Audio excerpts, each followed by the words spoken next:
व्यक्त करावं। वसंतराव पदरदादा यांच्या 91व्या जयंतीनिमित्त आज या ठिकाणी वसंतराव पदरदादा मित्र मंडळ यांच्या मार्फत संध्याकाळचा हा जाहीर व्याख्यान, वयोवृद्ध बायांचा सत्कार, मान्यवर मंडळींचा सत्कार अशा या कार्यक्रमासाठी उपस्थित असणारे आजच्या या आपल्या कार्यक्रमाचे प्रमुख वक्ते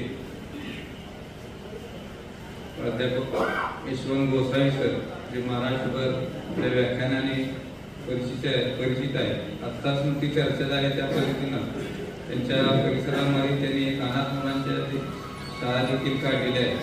तिथे त्यांच्या स्वतःच्या फंडातून विशेष करून जे आत्महत्याग्रस्त शेतकरी आहेत, आत्महत्याग्रस्त त्यांच्या मुलांना त्या शाळेमध्ये 117च्या आसपास मुलं काय त्या ठिकाणी शिक्षण घेत आहेत। तर असे आपल्यासारखे सामाजिक काम करणारे आणि आपल्या वाणीनं महाराष्ट्रातील सर्व लोकांना प्रभावित करणारे वक्ते यशवंत गोसावी सर आपल्या विनंतीला मान देऊन या ठिकाणी आणले आहेत। त्यांचं मी या ठिकाणी स्वागत करतो। आजच्या कार्यक्रमाचे अध्यक्ष रिझर्व्ह बँकेचे चेअरमन वैभवराज पदार साहेब यांचेही मी स्वागत करतो। आपले ज्येष्ठ मार्गदर्शक त्यांनी दादांच्या बरोबर अनेक वर्षे त्यांचे बरोबरचे नेते म्हणून सहकार्य म्हणून काम केलं आणि आपल्या प्रत्येक कार्यक्रमाला, प्रत्येक राजकीय सामाजिक कार्यक्रमाला पाठिंबा देणारे पांडुरंग तात्या सूर्यवंशी या ठिकाणी उपस्थित आहेत, त्यांचंही मी स्वागत करतो। असेच एक दुसरे नेते गणपतराव तात्या, जे आपल्या त्यांच्या लोकच्या कालावधीपासून दादांच्या बरोबर काम करत होते। दादांच्या आणि आपल्या सध्या आता चाललेल्या सर्व राजकीय सामाजिक कार्यक्रम आणि विविध उपक्रमांना हजर राहून नेहमी पाठिंबा देत असतात। गणपतराव तात्या सावंत या ठिकाणी उपस्थित आहेत, संदादा शेतकरी कारखाने संचालक, त्यांचेही मी या ठिकाणी स्वागत करतो। आपल्या आदर्श जयंती आपण साजरी केली। स्वर्गीय कशाबा नादवी यांचा विचाराचा वारसा घेऊन पॉलिसमध्ये काम करत असणारे आपल्या सर्वांचे उपनेते विशालभाऊ दळवी यांचेही या ठिकाणी मी स्वागत करतो। दादांच्याच प्रेरणेने किंवा दादांच्याच पावलावर पाऊल ठेवून आपल्या कोणाही चॅरिटेबल ट्रस्ट असो किंवा ऑल इंडिया लेवलचं all India gold and silver refinery असोसिएशनचे अध्यक्ष म्हणून गणपतराव पदाला काम करत असतात। तेही आज या ठिकाणी आपल्या या विनंतीला मान देऊन उपस्थित आहेत, त्यांचे स्वागत करतो। शरद काका शिंदे ज्यांनी आपल्या सांगेवाडी सारख्या लहानशा गावामध्ये आदर्श काम केलं, सरपंच म्हणून आणि आता नेते म्हणून, तेही आपल्या कार्यक्रमाला नेहमीच या ठिकाणी उपस्थित असतात। सर्वच राजकीय सामाजिक उपक्रमाला त्याचा नेहमीच पाठिंबा असतो, त्यांचंही या ठिकाणी मी स्वागत करतो। आजच्या कार्यक्रमाला उपस्थित असणारे आमचे एक सहकारी यांनी पुरुष नगरपालिकेचं उपनगराध्यक्षपद भूषवलं आणि अतिशय चांगल्या पद्धतीनं स्वच्छतेच्या आरोग्य सभापती या नात्यानं काम केलं, ते विक्रमप्पा पाटील यांचेही मी या ठिकाणी आजच्या कार्यक्रमाच्या निमित्तानं स्वागत करतो। कार्यक्रमाला उपस्थित असणारे गेले अनेक वर्षे त्यांचे वडील बाबूराव नामदार काका, ते दादांचे एक सहकारी म्हणून मित्र म्हणून काम करत होते। त्यांचे चिरंजीव, ज्याचा मागच्याच वर्षी आव्हान समाज पुस्तक कमिटी जे झाले त्याच्या अध्यक्षपदी त्यांची निवड झाली आणि न भूतो न भविष्य अशा चांगल्या पुस्तकांनी पार पाडून दाखवल्या, त्यांच्या नेतृत्वाखाली पार पडल्या। तेच आपल्या पुरुषमधल्या राजकीय सामाजिक कार्यकर्ते, आपले सहकारी मित्र नेते भरतभाई इनामदार हे या ठिकाणी उपस्थित आहेत, त्यांचे या ठिकाणी स्वागत करतो। रिझर्व्ह बँकेचे व्हाईस चेअरमन आणि आपल्या सर्वच कार्यक्रमामध्ये हिरिरी भाग घेऊन या ठिकाणी काम करणारे प्रकाशप्पा पाटील हे या ठिकाणी उपस्थित आहेत, त्यांचेही मी या ठिकाणी स्वागत करतो। पलूस नगरीचं त्यांनी नगराध्यक्षपद भूषवलं आणि आपल्या नगरसेवक आणि नगराध्यक्ष पदाच्या कार्यकालामध्ये अतिशय उठावदार अशी कामगिरी त्यांनी करून दाखवली। ते आपले सर्वांचे सहकारी मित्र परशुराम शिंदे आप्पा यांचेही या ठिकाणी मी स्वागत करतो। व्यासपीठासमोर आज ज्यांच्या मातोश्रींचा सत्कार आहे ते पोपटांना मोरे, जे शेतकरी संघटनेमध्ये अतिशय चांगल्या पद्धतीने या ठिकाणी जिल्हाध्यक्ष म्हणून काम करतायत त्यांच्या मार्गदर्शनाखाली। सारख्या शहरामध्ये इतर वेळेला कोणताही राजकीय ऑर्गनायझेशन न ठेवता सर्वच पक्षाच्या कार्यक्रमाला हजर राहून सर्व चांगल्या गोष्टींना पाठिंबा देण्याची भूमिका घेणाऱ्या पोपटांना या ठिकाणी त्यांचे या ठिकाणी स्वागत करतो. त्याच पद्धतीनं इथं वेगळ्या संस्थांचे पदाधिकारी डॉक्टर पतंगराव कदम, यशवंत पानकवडे चेअरमन, किसान नाना त्यांचे सर्व सहकारी आहेत, डोंगराळ विकास सोसायटीचे आपले चेअरमन विलास दादा, त्यांचे सर्व सहकारी संचालक, वसंतराव इक्बाल दूध उत्पादक सोसायटीचे चेअरमन संस्था विजयसिंह कदम बाबा, त्यांचे सर्व सहकारी या ठिकाणी उपस्थित आहेत, त्यांचेही स्वागत करतो. दादांचा कार्यकाळ ज्यांनी जवळून बघितला, दादांचे प्रेम असणारे आणि त्यांनी लक्ष्मी विद्या मंदिर सारख्या मोठ्या प्रशालेसाठी चांगल्या पद्धतीने या ठिकाणी मुख्याध्यापक आणि अध्यापक म्हणून काम केलं. आमचे ज्येष्ठ मार्गदर्शक SP टोंपे सर, त्याच पद्धतीनं लातूरच्या कला महाविद्यालयाचे माजी प्राचार्य चव्हाण सर, आपल्या सर्व उपक्रमामध्ये या ठिकाणी अग्रेसर असणारे Sampatrao Palekar sir, doctor Sampatrao Palekar sir, ज्येष्ठ नागरिकांची संघटना आदर्शवत असे चालवणारे एरे पाटील सर, आपल्या सहकारी बँकेचे माजी संचालक गणपतराव बापू, शिक्षक संघटनेमध्ये अगदी चांगल्या पद्धतीनं काम करून या ठिकाणी रिटायरमेंट झालेले आता सामाजिक उपक्रमामध्ये सर्वच उपस्थित असणारे गौरव सर, बरेच मान्यवर व्यक्ती या ठिकाणी अशा त्यांची नाव घ्यायला पाहिजे, परंतु सर्व पत्रकार मंडळी या ठिकाणी उपस्थित आहेत, त्यांचं स्वागत करतो. आणि प्रामुख्याने जे आजच्या कार्यक्रमाचे सत्कारमूर्ती आहेत, त्या सत्कारमूर्ती महिला की कार्यक्रमाचं स्वरूप करत असताना नेहमीच आपण ज्या गोष्टी एकत्रित आहे गणपतराव फुलाले अप्पा, तर त्यांचं नेहमीच एक वेगळ्या पद्धतीचं काहीतरी नियोजन अशा कार्यक्रमामध्ये असतं. मागच्या वर्षी त्यांनी दादांची जे सहकारी होते त्या जे सहकार्यांचा सत्कार करण्याची कल्पना मांडली आणि त्यांनी स्वतःहून सगळा कार्यक्रम म्हणजे सत्कार आपण घडवून आणला. त्याच पद्धतीने या कार्यक्रमामध्ये भरूच शहरामध्ये असणाऱ्या समजा काही सामाजिक राजकीय भूमिका त्यांची नसेल, परंतु आपलं कुटुंब चांगलं चालवणाऱ्या, ज्यांनी आपलं आरोग्यदायी जीवन साधारणतः 90 ते 95 वर्षाच्या अशा महिला आहेत, त्यातल्या 5 महिलांचा सत्कार करण्याची भूमिका या ठिकाणी त्या कार्यक्रमामध्ये मांडली. त्यांचा यथोचित सत्कार, त्यांची काही साडी शाल पेटाटून करण्याची भूमिका त्यांनी स्वतःहून घेतली. त्या 5 महिला या ठिकाणी उपस्थित आहेत, त्या 5 महिलांचे या ठिकाणी स्वागत करतो. तसेच विविध क्षेत्रामध्ये वेगवेगळी कामं केलेली जे मंडळ आहेत त्या मान्यवर मंडळांचाही सत्कार या ठिकाणी आपण आयोजित या ठिकाणी केलेले आहेत. काही त्यांचे नातेवाईक उपस्थित आहेत, काही ते स्वतः उपस्थित आहेत. त्यापैकी शुभम सुनील मोरे हा MPSC द्वारे असिस्टंट एक्झिक्युटिव्ह इंजिनियर झालेला आहे महाराष्ट्र जीवन प्राधिकरणाला. तो सुरुवातीला नगरपालिकेमध्ये नगर अभियंता म्हणून त्याची निवड झाली होती. तेव्हा आपल्या मुळे मॅडम आहेत नगरपालिकेचा चिरंजीव आहे, तर मुळे मॅडम पुस्तक त्यांचे स्वागत करतो. संकेत चन्ने हा बी फार्मसी नंतरची नीटची नायपर JEE परीक्षा असते, त्या परीक्षेमध्ये ऑल इंडियामध्ये 11वी रँक त्यांना प्राप्त केली, जी पॅटर्न 6वा आला. तर त्याच्या घरचे नातेवाईकाच्या आई उपस्थित आहेत, त्यांचे स्वागत करतो. PhD मिळवणाऱ्या doctor Swati Shendge, doctor Anuradha Pawar madam या उपस्थित आहेत, त्यांचेही स्वागत करतो. CA सारखी कठीण परीक्षा उत्तीर्ण झालेले सोहम जोशी, कोलंबो सारख्या विद्यापीठाचे डॉक्टरेट मिळवणारे अमोल अंकुश बोरे, अभिजित कोळी, प्राचार्य आणि सावंत सर, त्यांना खरंच या ठिकाणी शिक्षण क्षेत्राचा एक पुरस्कार मिळाला, त्यांचेही स्वागत करतो. श्रेयस प्रदीप मेहता हा एक उल्लेखनीय काम केलेला, आता आपल्या सत्कार भाषणात आपल्याशी बोलणारच आहे. तर मंगळ गावात चालणारा रोहन टेली कॉलेजमध्ये प्रोजेक्ट करून तयार केला, तर त्याचाही सत्कार आपण आयोजित केला आहे. आपल्या सर्वांची सहकारी प्रदीप मेहता भाऊ यांचा तो चिरंजीव आहे. त्याच पद्धतीनं शंकरराव सांडगे साहेब, त्यांनी 40 वर्षे 85 साली ते नोकरीला लागले. सत्कार करताना सगळी उल्लेख होणारच आहे, पण थोडा त्यावेळेला गडबड असते, तुमच्या ऐकण्याची मनस्थिती नसते. तर 40 वर्ष एखाद्या संस्थेत काम करायचं, 5-6 संचालक म्हणतात, तुम्हाला सहकारी संस्थेचं कामकाज माहीत आहे कसं असते ते. 5-6 बॉड्या त्यांच्याबरोबर येऊन गेल्या, हजारो सभासद कर्जदार सभासद आहे, 2000 नामांकित सभासद एकूण आहे. पण 40 वर्षाच्या कारकिर्दीमध्ये एकही तक्रार न येता काम केलं. मी पहिल्यांदा काय केलं तर ते परवा निवृत्त झाले, त्यांचाही ठिकाणी सत्कार आपण आयोजित केला, त्यांचंही स्वागत करतो.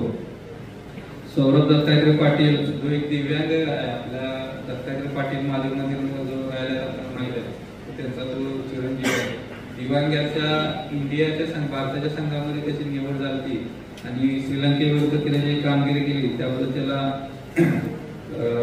त्या संघाचं त्या मॅचचं म्हणून आपण मॅन ऑफ मॅच जे असतं पुरस्कार ती त्याला मिळालेला आहे. अशा सर्व मान्यवर व्यक्तींचा सत्कार या कार्यक्रमाच्या निमित्ताने आपण आयोजित केला आहे.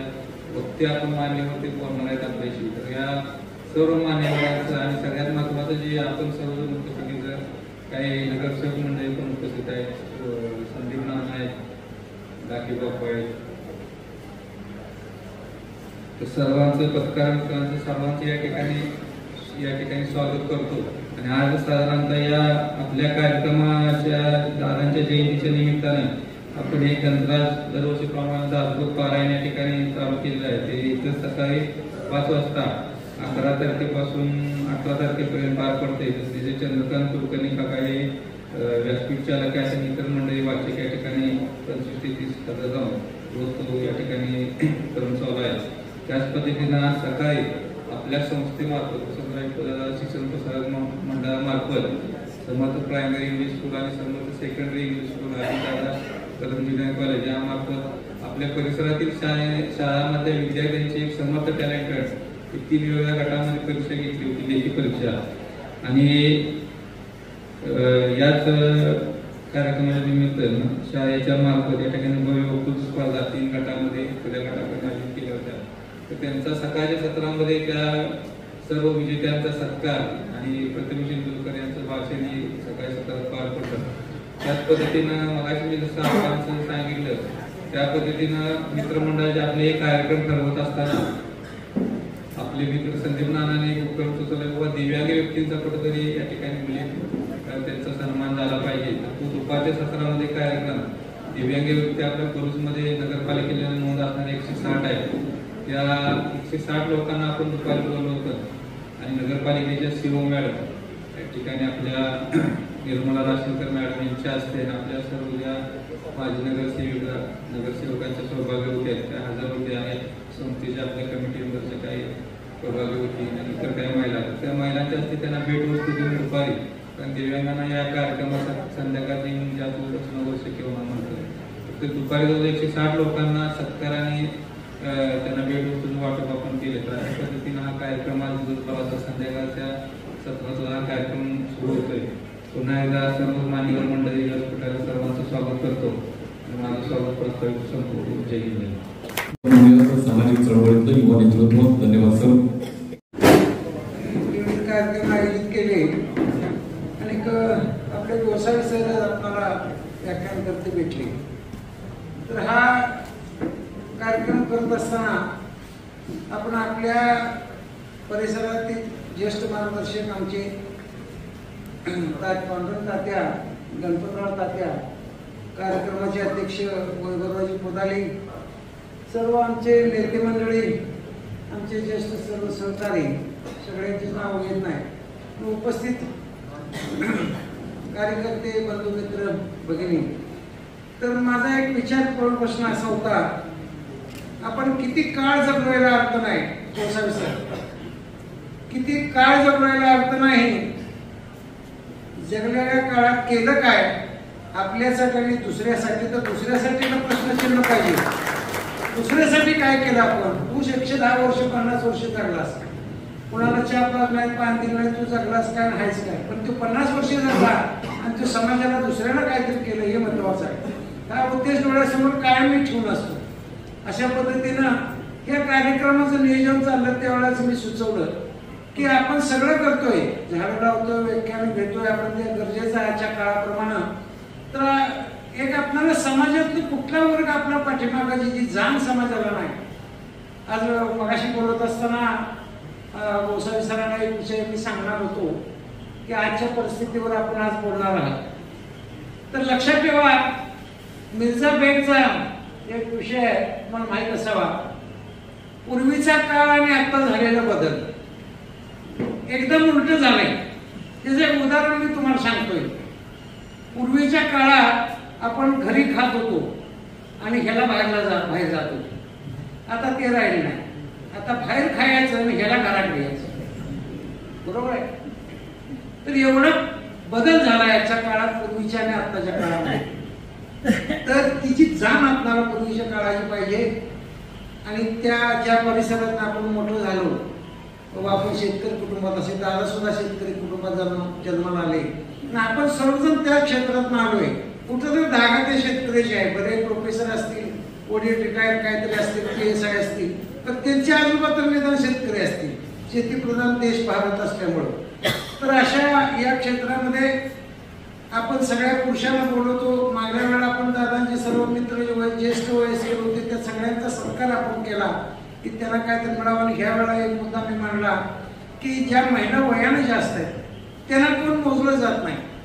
तर अशा 5 महिला 7 महिला वर्षाला आपण त्यांना सन्मानित करूया.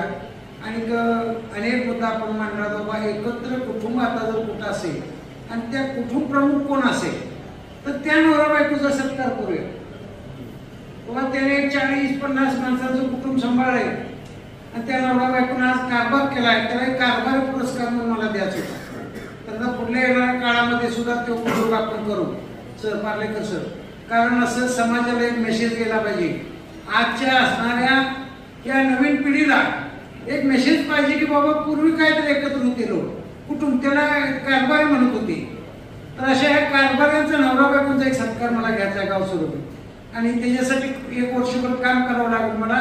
भले तालुक्यातले असतील तरी सुद्धा एक टीम स्थापन करून तालुक्यात एकत्र कुटुंबाने तिने किती वर्ष संसार केला एकत्र राहायचा एक आपण सत्कार कार्यक्रम पुढल्या जयंतीची वेळा घेऊया. आता प्रत्येक जयंतीला ज्येष्ठ महिलांचा सत्कार करायचा, पुरुषांचे होत असतात. त्यासाठी आवर्जून आम्ही बसून एक 5 महिलांना सन्मानित आज केलेला आहे. तर ती सन्मानित करत असताना ती महिला तिला वर घेतलं जाईल. तिचे सगळे कुटुंबीय कोण असतील, मुली मुलं, तिची माहिती आपल्याला इथे वाचून दाखवली जाईल. आणि मग तिचा सत्कार करून तिला खडी सोडून या सत्कारातल्या त्या मूर्तीला अगोदर मोकळं करूया. म्हणजे त्याला जास्त बसण्याची वेळ येणार नाही. एवढं सांगतो आणि थांबतो. जय हिंद जय महाराष्ट्र. सर्व समाजासाठी मोलाचं असं योगदान दिलेलं आहे, पत्करून केलेलं आहे. अनेक महिलांची त्यांनी प्रसूती केलेल्या आहेत. त्यांना 2 मुले आणि 3 मुले आहेत. भगवान साळुंखे बरोबर 3 मुलींचा संसार आता सुखानं सुरू आहे. अशा चंपाबाई किसन कदम यांना आपण या समारंभामध्ये सन्मानित केलं. त्यांच्यासाठी प्रचंड टाळ्या पाहिजेत. अन्न थोडंसं म्हणजे अडचणीचं होतं. आपण विनंती केली त्यामुळे मी इथं आलोय. आणि गोसावी सर माझ्या हातात त्यांना थांबवा. मी घरी जाऊन आमच्या आईचा सत्कार त्यांना 3 मुले आणि 2 मुले आहेत. विश्वास, निवास आणि माणसे ही मुले आदर्श म्हणून काम करतात. शेतीमातीमध्ये राहण्याचं बळ त्यांना प्राप्त करून दिले. अशा अकताई शंकर मोरे आपल्याला इथं समजा यांच्याशी विवाह झाल्यानंतर लग्नानंतर पाटलींबाईंना साजेसा असा संसार त्यांनी केला. आडल्या नडलेल्यांना खरं तर ज्यांच्या संकल्पनेतून हा सन्मान केला जातो त्या आदरणीय आपांच्या अमृत हस्ते सन्मानित केला जातो. धन्यवाद आपा. विवाह झाला सरांच्या बरोबर नोकरीसाठी सतत यांच्याशी त्यांचा विवाह झाला. पती स्वातंत्र्य चळवळीमध्ये असतात. आता मी विनंती करतोय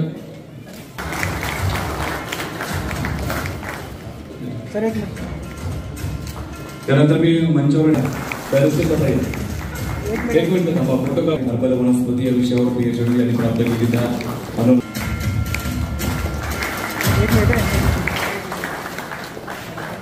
त्यानंतर मी विनंती करतो ओव्हर तयार करण्यामध्ये त्यांनी यश मिळवलेलं आहे असं श्रेयस प्रदीप बेता यांचा सन्मान विशालभाऊ दळवी यांच्या शुभास्थितीत संपन्न केला जातोय. आपल्या परिसराचे उद्योजक प्रदीपभाऊ बेता यांचे जे चिरंजीव आहेत. मंगळ ग्रहावर चालणारा रोवर त्यांनी तयार करण्यामध्ये यश संपादन केलं. आमदार शिवशक्ती ग्रुपचे संस्थापक भरत भैया समोर एक मिनिट.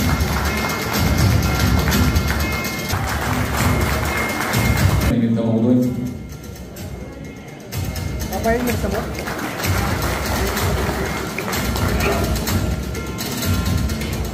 त्यानंतर मी विनंती करतोय क्रांतिकीचे उपाध्यक्ष प्रकाशराव पाटील अप्पा. स्वासाहेब पुढे येतो मिनिट. स्वासाहेब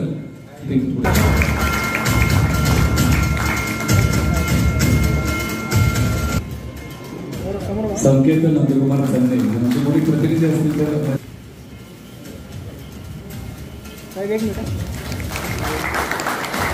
एक निस्पृह व्यक्तिमत्व निस्वार्थी सेवा देणारं कार्यक्षम आणि पारदर्शक शैलीनं आपण त्या संस्थेला सेवा दिली. हा सन्मान प्रचंड टाळ्यांच्या गजरामध्ये संपन्न व्हावा.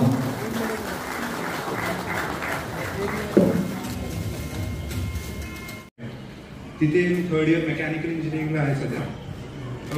तर शिक्षण सोडून मी सध्या मासरोवर मणिपाल या नावाने एका टीमचा भाग आहे. हे टीम आम्ही काम करतो असं मासरोवर बनवण्यात. जो मंगळ ग्रहावर जातो तिथलं वातावरणाचं किंवा मातीचं शोध करणं आणि त्याच्यावर रिसर्च करण्याचा आमचा मूळ उद्देश. हल्लीच आम्ही इंटरनॅशनल रोवर चॅलेंज 2025 हे एक कॉम्पिटिशन जे बिट्स गोवा या कॉलेजमध्ये झालेलं होतं. इंटरनॅशनल रोबोटिक सोसायटी यांच्यातर्फे त्यात गेलो. त्यात आमचा पहिला नंबर आला. एशिया खंडात आम्ही पहिला होतो. त्या ह्याच्यात एशिया खंडात कॉम्पिटिशन होतं ते. मी मेकॅनिकल टीममध्ये सस्पेन्शन, ड्राईव्ह सिस्टम्स किंवा आपला रोवर कसा चालतो ह्याच्यावर काम करतो. त्यात आपलं आम्ही रिसर्चमध्ये करतो. आम्ही रिसर्च पेपर्स पब्लिश करतो. त्यासोबत आमचं एक सस्पेन्शन आहे, फायबर सस्पेन्शन, त्याच्यावर काम करतो आम्ही. आम्ही आता ह्याच्यापुढे एक युरोपला निघालो आहे. पोलंडला एक कॉम्पिटिशन आहे, युरोपियन रोवर्स आहे, जे युरोपियन स्पेस एजन्सी किंवा युरोपियन स्पेस फाउंडेशन आणि इंटरनॅशनल ॲस्ट्रॉनॉटिकल फाउंडेशन यांच्यातर्फे केला जातो. त्यानंतर आमची अजून एक कॉम्पिटिशन असते जी अमेरिकेत असते, जिथे मास सोसायटी आणि नासाच्या कोलॅबोरेशनमध्ये कॉम्पिटिशन केलं जातं. या प्रयत्नात मला असं टीमवर्क, परत जे शिक्षण सोडून बाकीचं असं प्रॅक्टिकल एक्सपिरियन्स याचा पण एक चांगला एक्सपिरियन्स मिळाला.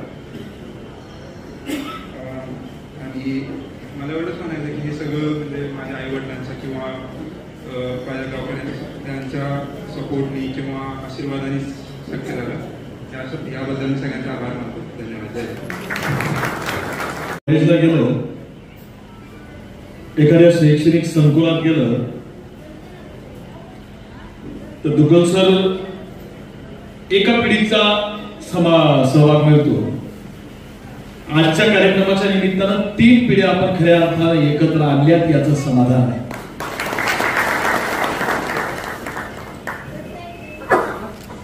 दुरितांचं दूर जाऊ, विश्व स्वधर्म सूर्य पाहू, जो जे वांछित तो ते लाहो प्राणीजात. मन सकल विश्वाच्या कल्याणाची काळजी पाहणारे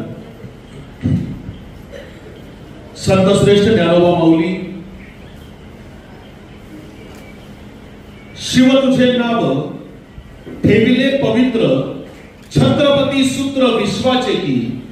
या शब्दात छत्रपतींचा गौरव करून छत्रपती शब्दाला जन्म घालणारं विद्येचं चालतं बोलतं विद्यापीठ जगद्गुरु संतश्रेष्ठ तुकोबा. काशी जाते मथुरा जाते तीनों समय तुम नहाते, अरे पानी से क्या पाया मेंढक तो पानी में सोते. या शब्दात समाजाचा माथा ठिकाणावर आणणारे महात्मा कबीर. अहत दंजावर तहत पेशावर अवघा मुलूक आपला, असं म्हणत ज्या पित्यानं आपल्या पुत्राच्या काळजाला साथ घातली आणि या महाराष्ट्राच्या मराठमोळ्या मातीमध्ये स्वराज्य उभं करून दाखवलं, ते स्वराज्य संकल्पक शहाजी राजे भोसले. आजही त्या युगपुरुषाचं नाव ऐकल्यावर आमच्या घराघरातल्या प्रत्येक आईला असं वाटतं की असा पोर माझ्या पोटी जन्माला यायला हवा, असा जगाच्या इतिहासातला सर्वोत्तम पुत्र छत्रपती शिवाजी महाराज. ज्या राजपुत्राचं नाव ऐकल्यावर आमच्या तरुणांच्या नसा नसामधलं रक्त खवळून उठतं आणि ज्या राजानं आपल्या जगण्यामधून दाखवून दिलं की आम्ही चुकून मुंगीच्या वाटेला सुद्धा जात नाही, पण आमच्या वाटेला जर कोणी आलं तर आम्ही सिंहाचे दात मोजायला सुद्धा घाबरत नाही, हे दाखवून देणारा सर्वोत्तम राजा छत्रपती संभाजी महाराज.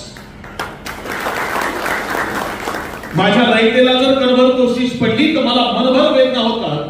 लक्षात ठेवा, रयत राजा करता नाही तर राजा रयते करता असतो. हे आपल्या अधिकाऱ्यांना निक्षुल सांगणारे लोकराजा राजर्षी छत्रपती शाहू महाराज.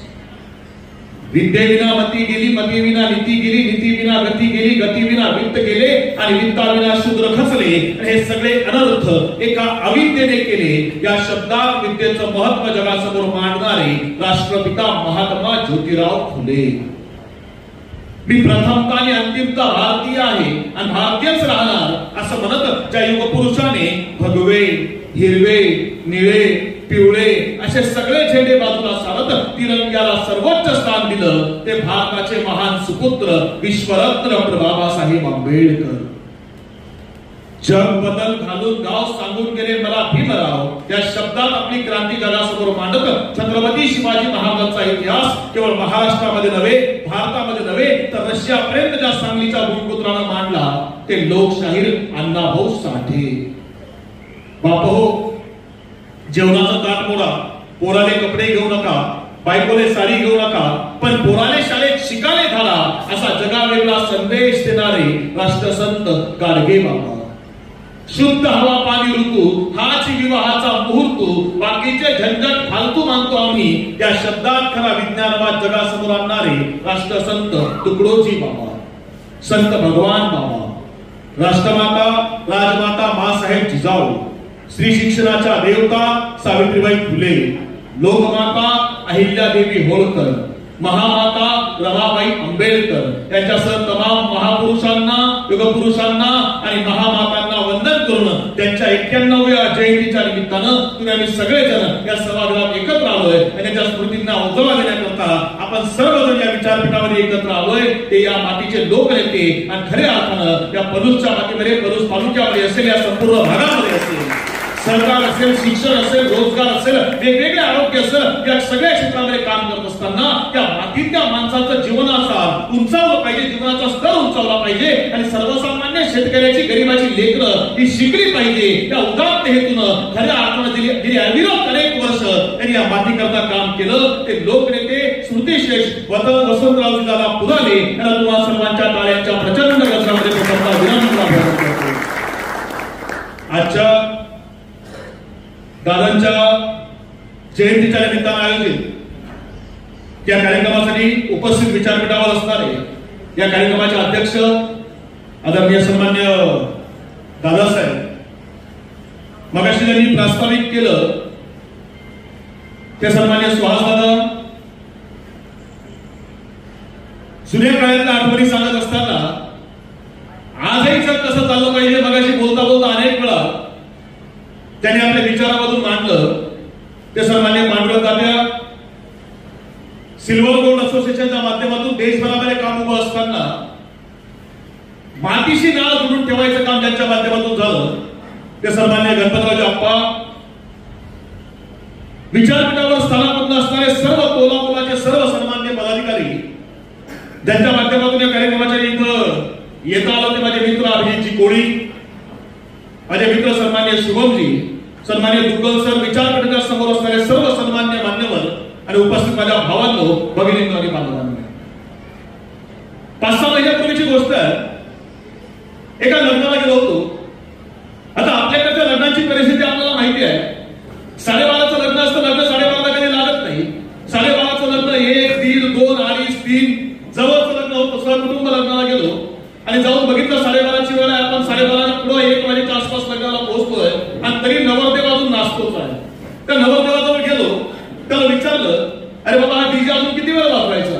12:30चा मुहूर्त होता, मुहूर्त कळून गेला, लग्नाची वेळ आली आहे, 1 वाजत आला तरी आपण पुढे लग्नात जायला तयार नाही. तो म्हटला, सर तुम्ही डीजे कडे लक्ष देऊच नका. म्हटलं मग सर, एकदा का आपल्या पोरांना दारू चढली तर आपली पोरं जनरेटरच्या आवाजावर सुद्धा नाचतात. म्हटला मी म्हटलं तर हरकत नाही, आलोच म्हटल्यावर हरकत, बसावाच लागणार, जवळच लग्न आहे. आतमध्ये आलो, येऊन बसलो आणि मग 12:30, 1:30 वाजले, 2 वाजले, 2:30 वाजले. 2:30 वाजता नवरदेव नवरी मंडपामध्ये आले आणि मग आता लग्नविधीला सुरुवात झाली. ते नवरदेव नवरी स्टेजवरती आले आणि मग स्टेजवर आल्यावर लग्न सुरू होण्याच्या आधी गावच्या सरपंचानं माईक हातात घेतला आणि सरपंचानं बोलायला सुरुवात केली आहे. आणि सरपंच सांगतात, हे बघा पुढच्या काही वेळामध्ये हे दोघे आपल्या सुखी आयुष्याला सुरुवात करतायत. नवीन जीवनाला सुरुवात करता येईल, नवीन वैवाहिक जीवनाला सुरुवात करता येईल. आणि असं करत असताना आपल्या सगळ्यांच्या आशीर्वादांच्या पाठीशी आहे. त्यांचा विवाह काही वेळात संपन्न होणार आहे. आणि या विवाहाबद्दल जर कोणाला काही अडचण असेल, कोणाला काही समस्या असेल तरी लगेच सांगा, नंतर ऐकून घेतलं जाणार नाही. सरपंचाला एवढं बोलायचा अवकाश तर पाठीमागच्या रांगेमध्ये एक तरुण मुलगी बसली होती. तिच्या हातामध्ये 43 महिन्याचं लेकरू होतं. ती मुलगी उठून उभी राहिली आणि ते लेकरू हातामध्ये घेऊन तिने स्टेजकडे चालत यायला सुरुवात केली. आता 43 महिन्याचं लेकरू हातामध्ये तरुण मुलगी बघितल्यावर त्या मुलीनं बघितलं, तिला वाटलं नवरदेवाचं जुनं काहीतरी झिंगाट आहे. तिला फार नवरदेवाच्या थोबाडीत थांबली. त्या नवरदेवाला विचारायला काय झालं हेच कळेना. आणि तोपर्यंत नवरीच्या बापानं तलवारच बाहेर काढली. त्यानं नव्याची गलसंडी पकडली. ती नवरीची आई तुळशीला पाणी घालत होती. तिला तांब्या तिथंच फेकला. अवघ्या 2 मिनिटांमध्ये सगळ्या सभागृहातलं वातावरण बदलून गेलं. लग्नाच्या स्टेजवरचं वातावरण बदलून गेलं. आणि तोपर्यंत अगदी सावकाश पावलं चालत ती तरुण मुलगी स्टेज जवळ आली होती. हातामधलं पोरग सावरत होती. पुढे स्टेज जवळ येत होती. आणि सरपंचानं घाबरत त्या पोरीला विचारलं, ताई ताई तुझी लग्नाबद्दल समस्या काय आहे, तुझी अडचण काय आहे, तुला या लग्नाबद्दल प्रॉब्लेम काय आहे. त्या तरुण मुलीने सांगितलं, समस्या प्रॉब्लेम असं काहीच नाही. म्हटलं मग तू पुढे कशाला आलीस. ती म्हटली, तुम्ही काय बोलत होते ते पाठीमागे ऐकायला येत नव्हतं म्हणून पुढे आली. म्हटलं समाजातली आज परिस्थिती अशी आहे की 2 मिनिटांकरता सुद्धा एकमेकावर विश्वास नाही. पण मला अभिमान परोसमध्ये आल्यानंतर आणि मला अभिमान या शिक्षण संस्थेमध्ये आल्यावर असा वाटतो की 2 मिनिटांकरता समाजामध्ये एकमेकावर विश्वास नसताना तब्बल 2 पिढ्या आज वसंतरावजी पुजारी दादांच्या विचारावर विश्वास ठेवून त्या ठिकाणी काम करत असतील तर हा खऱ्या अर्थानं त्यांच्या कार्याचा गौरव आहे, त्यांच्या विचाराचा गौरव आहे. कारण इथं येत असताना विचार करतोय, बघाशी करत आलो तर तुम्ही काय बोलणार आहे. मी विचार करतो बोलावं काय. तर एकीकडे दृश्य समाजामध्ये हे आहे, दुसरीकडे समाजामध्ये दृश्य दुसरं आहे. म्हणजे या ठिकाणी आल्यावर विचार करावा असा वाटतो की समाजातल्या ज्येष्ठ माता भगिनींचा सन्मान आपण केला.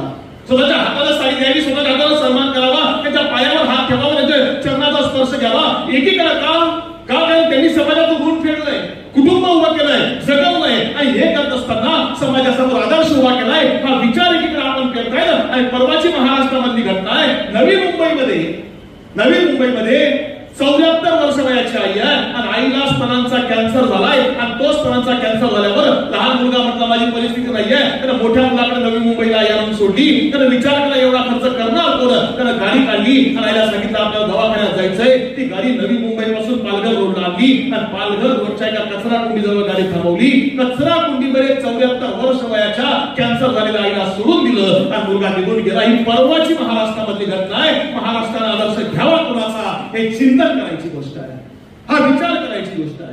कारण आज महाराष्ट्रामध्ये जगायला दर्जा आहे. म्हणजे हे जे आपण मांडतोय ना हे जगणं आहे. आपण पूर्वी म्हणायचो माणसं सन्मानानं जगली जाते, माणसं जगली अभिमानानं जगली.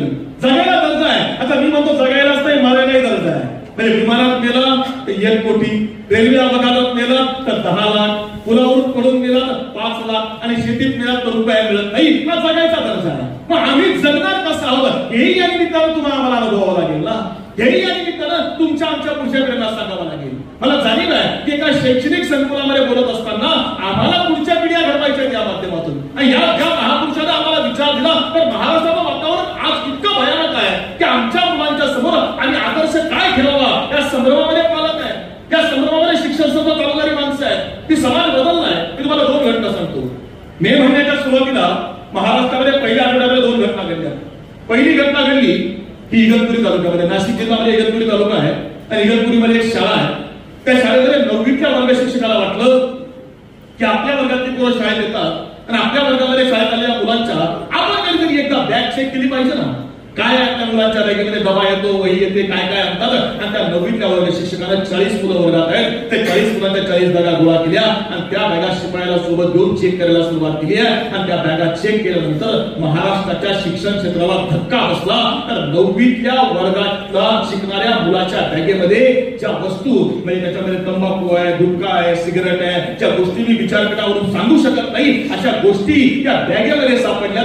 चाकू आहे, ते मारण्याची वेगवेगळे शस्त्र आहेत. 9वीच्या मुलामध्ये 9वीच्या वर्गाच्या मुलात सापडल्यात. आणि त्याच्याच दुसऱ्या दिवशी याच महाराष्ट्राच्या मातीमध्ये पश्चिम महाराष्ट्रामध्ये दुसरी घटना घडली आहे की एका पन्हाळ्याच्या माथ्यावर धनगर समाजातलं एक पोरग बापासोबत मेंढ्या चालतंय आणि मेंढ्या चालता त्याला अभिजित देशमुख नावाच्या मित्राचा फोन घ्यावा की अरे बिरदेव UPSCची परीक्षा पास होऊन कलेक्टर झालाय आणि पोराला बापाला सांगितलं बाबा मी कलेक्टर झालोय. बापानं आपल्या डोक्यावरचा तो धनगरी फेटा करावा आणि पोरच्या डोक्यात घालावा. आयुष्यात केलेला हा पहिला आणि सर्वोच्च सत्कार होता. एकीकडं एक धनगराचं पोरग सामान्य कुटुंबामधून येतंय, त्याला कुठलीही व्यवस्था नाही, ते पोरग कलेक्टर होतंय. दुसरीकडे सगळं असताना बँकेमध्ये चुकीच्या वस्तू घेऊन फिरणारी पोरं आहेत. आम्ही आमच्या पोरांना काय देणार आहोत याचं चिंतन सुद्धा आजच्या निमित्तानं आपल्याला करावं लागेल. याचा विचार सुद्धा आजच्या निमित्तानं आम्हाला करावा लागेल. वसंतराव दादांची जी आपण पुण्यस्मरण करतो, त्याची जयंती साजरी करतोय, जयंत्या साजऱ्या करून होत नाही, त्याच्या विचारामधून काहीतरी घ्यावं लागेल ना. अरे सामान्य कुटुंबामधून माणसं जगली, शेतकरी कुटुंबामधून माणसं पुढाली आणि पुढे येत असताना सर्वस्वाचं दान समाजाला करून टाकलं. सोपं नाही आहे. मी मगाशी म्हटलो की दोन दोन पिढ्या एका विचारधारेवर काम करता येतात. दोन पिढ्या तब्बल करता आलं असताना वेगळा विचार नाही करता आला. कारण ज्या सांगली जिल्ह्याच्या पलूच्या मातीमध्ये आपण उभे आहोत ना, त्या मातीला एक विचार झालाय, त्या मातीला एक निष्ठा आहे आणि त्या निष्ठेवर संपूर्ण परिवार आस्थागायत कार्यरत आहे. तर महाराष्ट्रामध्ये निष्ठा बदलणाऱ्यांची कमी नाही आहे. सकाळी या पक्षात, दुपारी त्या पक्षात, संध्याकाळी तिकीट नाही मिळालं तर दुसऱ्याच्या हेलिकॉप्टरमध्ये माणसं बसायला लागली तर हे काय तुम्हाला आम्हाला नवीन नाही. स्वार्थाकरता बदललेली कित्येक लोक तुम्ही आम्ही बघितली तर म्हणजे बाप देशाच्या सर्वोच्च पदावर, मुलगा राज्याच्या सर्वोच्च पदावर असं सगळं मिळत असताना सुद्धा किरकोळ स्वार्थाकरता निष्ठा बदलणारी शेकडो कुटुंब ही तुम्ही आम्ही बघितली तर. पण महाराष्ट्राच्या मातीमध्ये आल्यानंतर, त्या सांगली जिल्ह्यामध्ये आल्यानंतर तुम्हाला आम्हाला समजतं म्हणजे वसंतराव दादांचं कुटुंब असेल, वसंतराव पाटलांचं कुटुंब असेल, पतंगरावजी कदम साहेबांचं कुटुंब असेल, निष्ठा काय असते त्या परिवारानं सातत्यानं महाराष्ट्राला दाखवली आहे. तुम्ही आम्ही त्या सांगावं लागेल, विचार मांडावा लागेल. मी बऱ्याचदा सांगतो त्या महाराष्ट्रामध्ये 3 पायऱ्या आहेत. 3 पायऱ्या महाराष्ट्र शिकवतात. पहिली पायरी जी आहे ती पंढरपुरात आहे. त्या पायरीचं दर्शन घेतल्याशिवाय तुम्ही आतमध्ये विठ्ठलाच्या दर्शनाला जाऊ शकत नाही. ती पहिली पायरी नामदेव महाराजांची आहे. नाना म्हणे आणि पायरीचे चिरे वरी संत हिरे पाय देती, त्या पायरीचं दर्शन घेतल्याशिवाय आपण आतमध्ये विठ्ठलाच्या दर्शनाला जाऊ शकत नाही. ती पहिली नामदेव महाराजांची आहे, ती पायरी भक्तीची आहे. दुसरी पायरी महाराष्ट्रामध्ये आहे, ती पायरी रायगडावर आहे. रायगडावर शिवाजी महाराजांचे इंजिनियर हिरोजी इंदुरकर यांनी रायगड बांधला आणि शिवाजी महाराजांना वाटलं रायगडाचं काम चालू आहे, आपण रायगड बघायला जायला हवं. आणि शिवाजी महाराज रायगडाचं काम बघायला आले.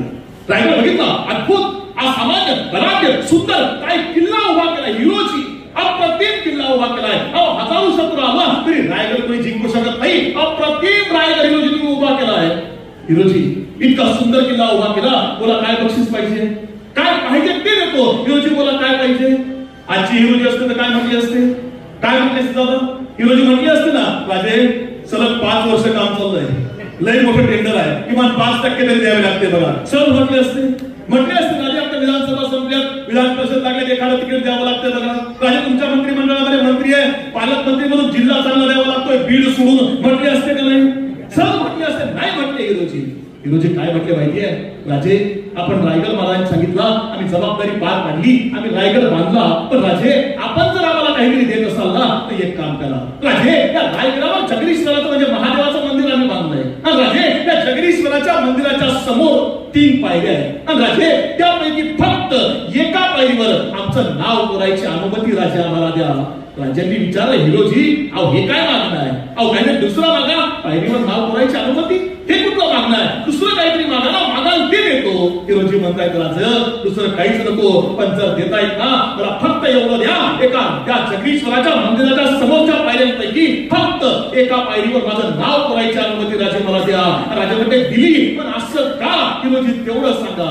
आणि त्यावेळी हिरोजी सांगतायत की राजे आपण ज्या ज्यावेळी रायगडावर असाल त्या त्यावेळी जगदीश्वराच्या दर्शनाला याल, आणि ज्या ज्यावेळी जगदीश्वराच्या दर्शनाला याल त्या त्यावेळी आपली पावलं त्या पायरीवर पडत जातील, आणि ज्या ज्यावेळी आपली पावलं त्या पायरीवर पडतील त्या त्यावेळी आपल्या पावलाची पायधूळ ही माझ्या नावावर म्हणजे त्या पायरीवर पडत राहील. राजे तेवढं भाग्य फक्त माझ्या पदरात टाका. ती दुसरी पायरी आहे, ती निष्ठेची पायरी आहे, ती तत्वाची पायरी आहे, ती विचाराची पायरी आहे. आणि तिसरी पायरी ही तुमच्या आमच्या प्रत्येकाच्या घरामध्ये आपल्या आईच्या आणि बापाच्या चरणाची आहे. ज्यांना आपल्या आईच्या आणि बापाच्या चरणाचा आधार घेतला, ज्यांना आपल्या आई वडिलांचा विचार धरून ठेवला, त्याला दुसऱ्याचे पाय पकडायची गरज कधी येत नाही. हा या महाराष्ट्राच्या मातीचा इतिहास आहे. हा आम्हाला आमच्या पुढच्या पिढ्यांना सांगावा लागेल, हा आमच्या पुढच्या पिढ्यांना आम्हाला द्यावा लागेल. कारण ज्या तुमच्या मातीमध्ये येत असता, मी नाशिक जिल्ह्यामधला आहे, मगाशी आता विचार होतो तुमचं गाव कुठलं, तुमचा जिल्हा कुठला, तुमचा भाग कुठला, तुम्ही करताय काय, जुनी माणसं सगळं विचारत असतात.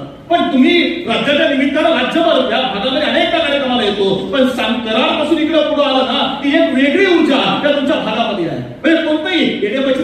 क्रांतिसिंह नाना पाटलांची आठवण येते, कुंडल लागलं की जीडी बापूंची आठवण येते, गेरवास्ते लागलं की यशवंतराव चव्हाण साहेबांची आठवण येते. अरे आभाळाची उंची गाठावी अशी माणसं या मातीमध्ये जन्माला आली की आमच्या पिढ्यांना आम्हाला वारसाने द्यावी लागतील, सांगावे लागतील. आयुष्यात उभं राहायचं असेल तर मला संयम खूप महत्वाचा आहे, शिकावं लागेल यशवंतराव चव्हाण साहेबांकडून, द्यावं लागेल. की संघर्ष करायचा असेल तर कोयना कृष्णावरून सुद्धा उडी मारून संघर्ष करता येतो, जीडी बापूंकडून शिकावं लागेल ना. आणि या मातीमध्ये दिल्लीमध्ये थंडी पडली आहे, आणि थंडी पडलेली असताना तिथं दिल्लीमध्ये खासदार म्हणून काम करताना येडे मच्छिंद्रमधून गोधड्या मागून तिथं जगणारे क्रांतिसिंह नाना पाटील आमच्या पुढच्या पिढीला आम्हाला समजावून सांगावे लागतील ना. हा नवा उजाळा इतिहासाला द्यावा लागेल. पण दुर्दैवानं यावर जी झाडं पडली आहे ती झाडं आम्ही विसरून गेलो, आणि त्यामुळे इंग्लिश मीडियम मध्ये शिकणारी, सीबीएसई मध्ये शिकणारी, आयसीएससी मध्ये शिकणारी आमची पोरं त्या इतिहासाला विसरायला लागली ना. त्या इतिहासाला उजाळा पुन्हा आम्हाला द्यावा लागेल. मला आठवतं अंबेजोगाई नावाचं शहर आहे, त्या अंबेजोगाई असं म्हणतात नाही, अंबेजोगाई नावाचं शहर आहे. आणि अंबेजोगाई नावाच्या शहरामध्ये मध्यंतरी मराठी भाषा दिनाच्या निमित्तानं कार्यक्रमाला गेलो. स्मृतिशेष यशवंतराव चव्हाण साहेबांच्या विचारावरचा कार्यक्रम होता. त्यांनी मला सांगितलं की तुम्ही सांगली जिल्ह्यातले नाहीत, पण चव्हाण साहेबांवर बोला होता. मी म्हटलं सांगली जिल्ह्यात काय, आणि देशाच्या मातीत शेकडो लोक जन्माला आली तर त्यांनी चव्हाण साहेबांवर बोललं पाहिजे, कारण ही माती अशी आहे की त्या मातीमध्ये विचार करायची ताकद आहे. पुण्यामध्ये कार्यक्रम चालू आहे, आणि पुण्यामध्ये कार्यक्रम चालू असताना द्विभाषिक राज्याचे मुख्यमंत्री म्हणून यशवंतराव चव्हाण साहेब महाराष्ट्राच्या मुख्यमंत्री पदावर आरूढ आहेत, आणि संयुक्त महाराष्ट्राची चळवळ चालू आहे. आणि संयुक्त महाराष्ट्राच्या चळवळीचा लढा त्या महाराष्ट्राच्या मातीमध्ये उभा असताना प्रचंड जोमानं ताकदीनं हा लढा चालू असताना त्या काळामध्ये पुण्यामध्ये एका नाट्यगृहाचं उद्घाटन आहे. नाट्यगृहाच्या उद्घाटनाला मुख्यमंत्री चव्हाण साहेब आले. कार्यक्रम चालू झाला, आणि कार्यक्रम चालू झाल्यानंतर चव्हाण साहेब स्टेजवर बसलेलं त्या नाट्यगृहाचं उद्घाटन करायचं आहे. आणि त्याच वेळी समोर अनेक लोक बसलेत, अनेक नगरसेवक नगरसेविका सगळे त्या स्टेज समोर बसलेले आहेत, आणि कार्यक्रमाला उद्घाटन करायची. त्या नाट्यगृहाची फीत चव्हाण साहेबांनी कापली, आणि चव्हाण साहेब भाषणाला उभे राहणार. त्याच वेळी समोरच्या रांगेमध्ये भीमाताई तापकीर नावाच्या नगरसेविका बसल्या आहेत, वयोवृद्ध आहेत. भीमाताई तापकीर नगरसेविका आहेत, आणि चव्हाण साहेब स्टेजवर उभे राहिले, मुख्यमंत्री भाषणाला उभे राहिले.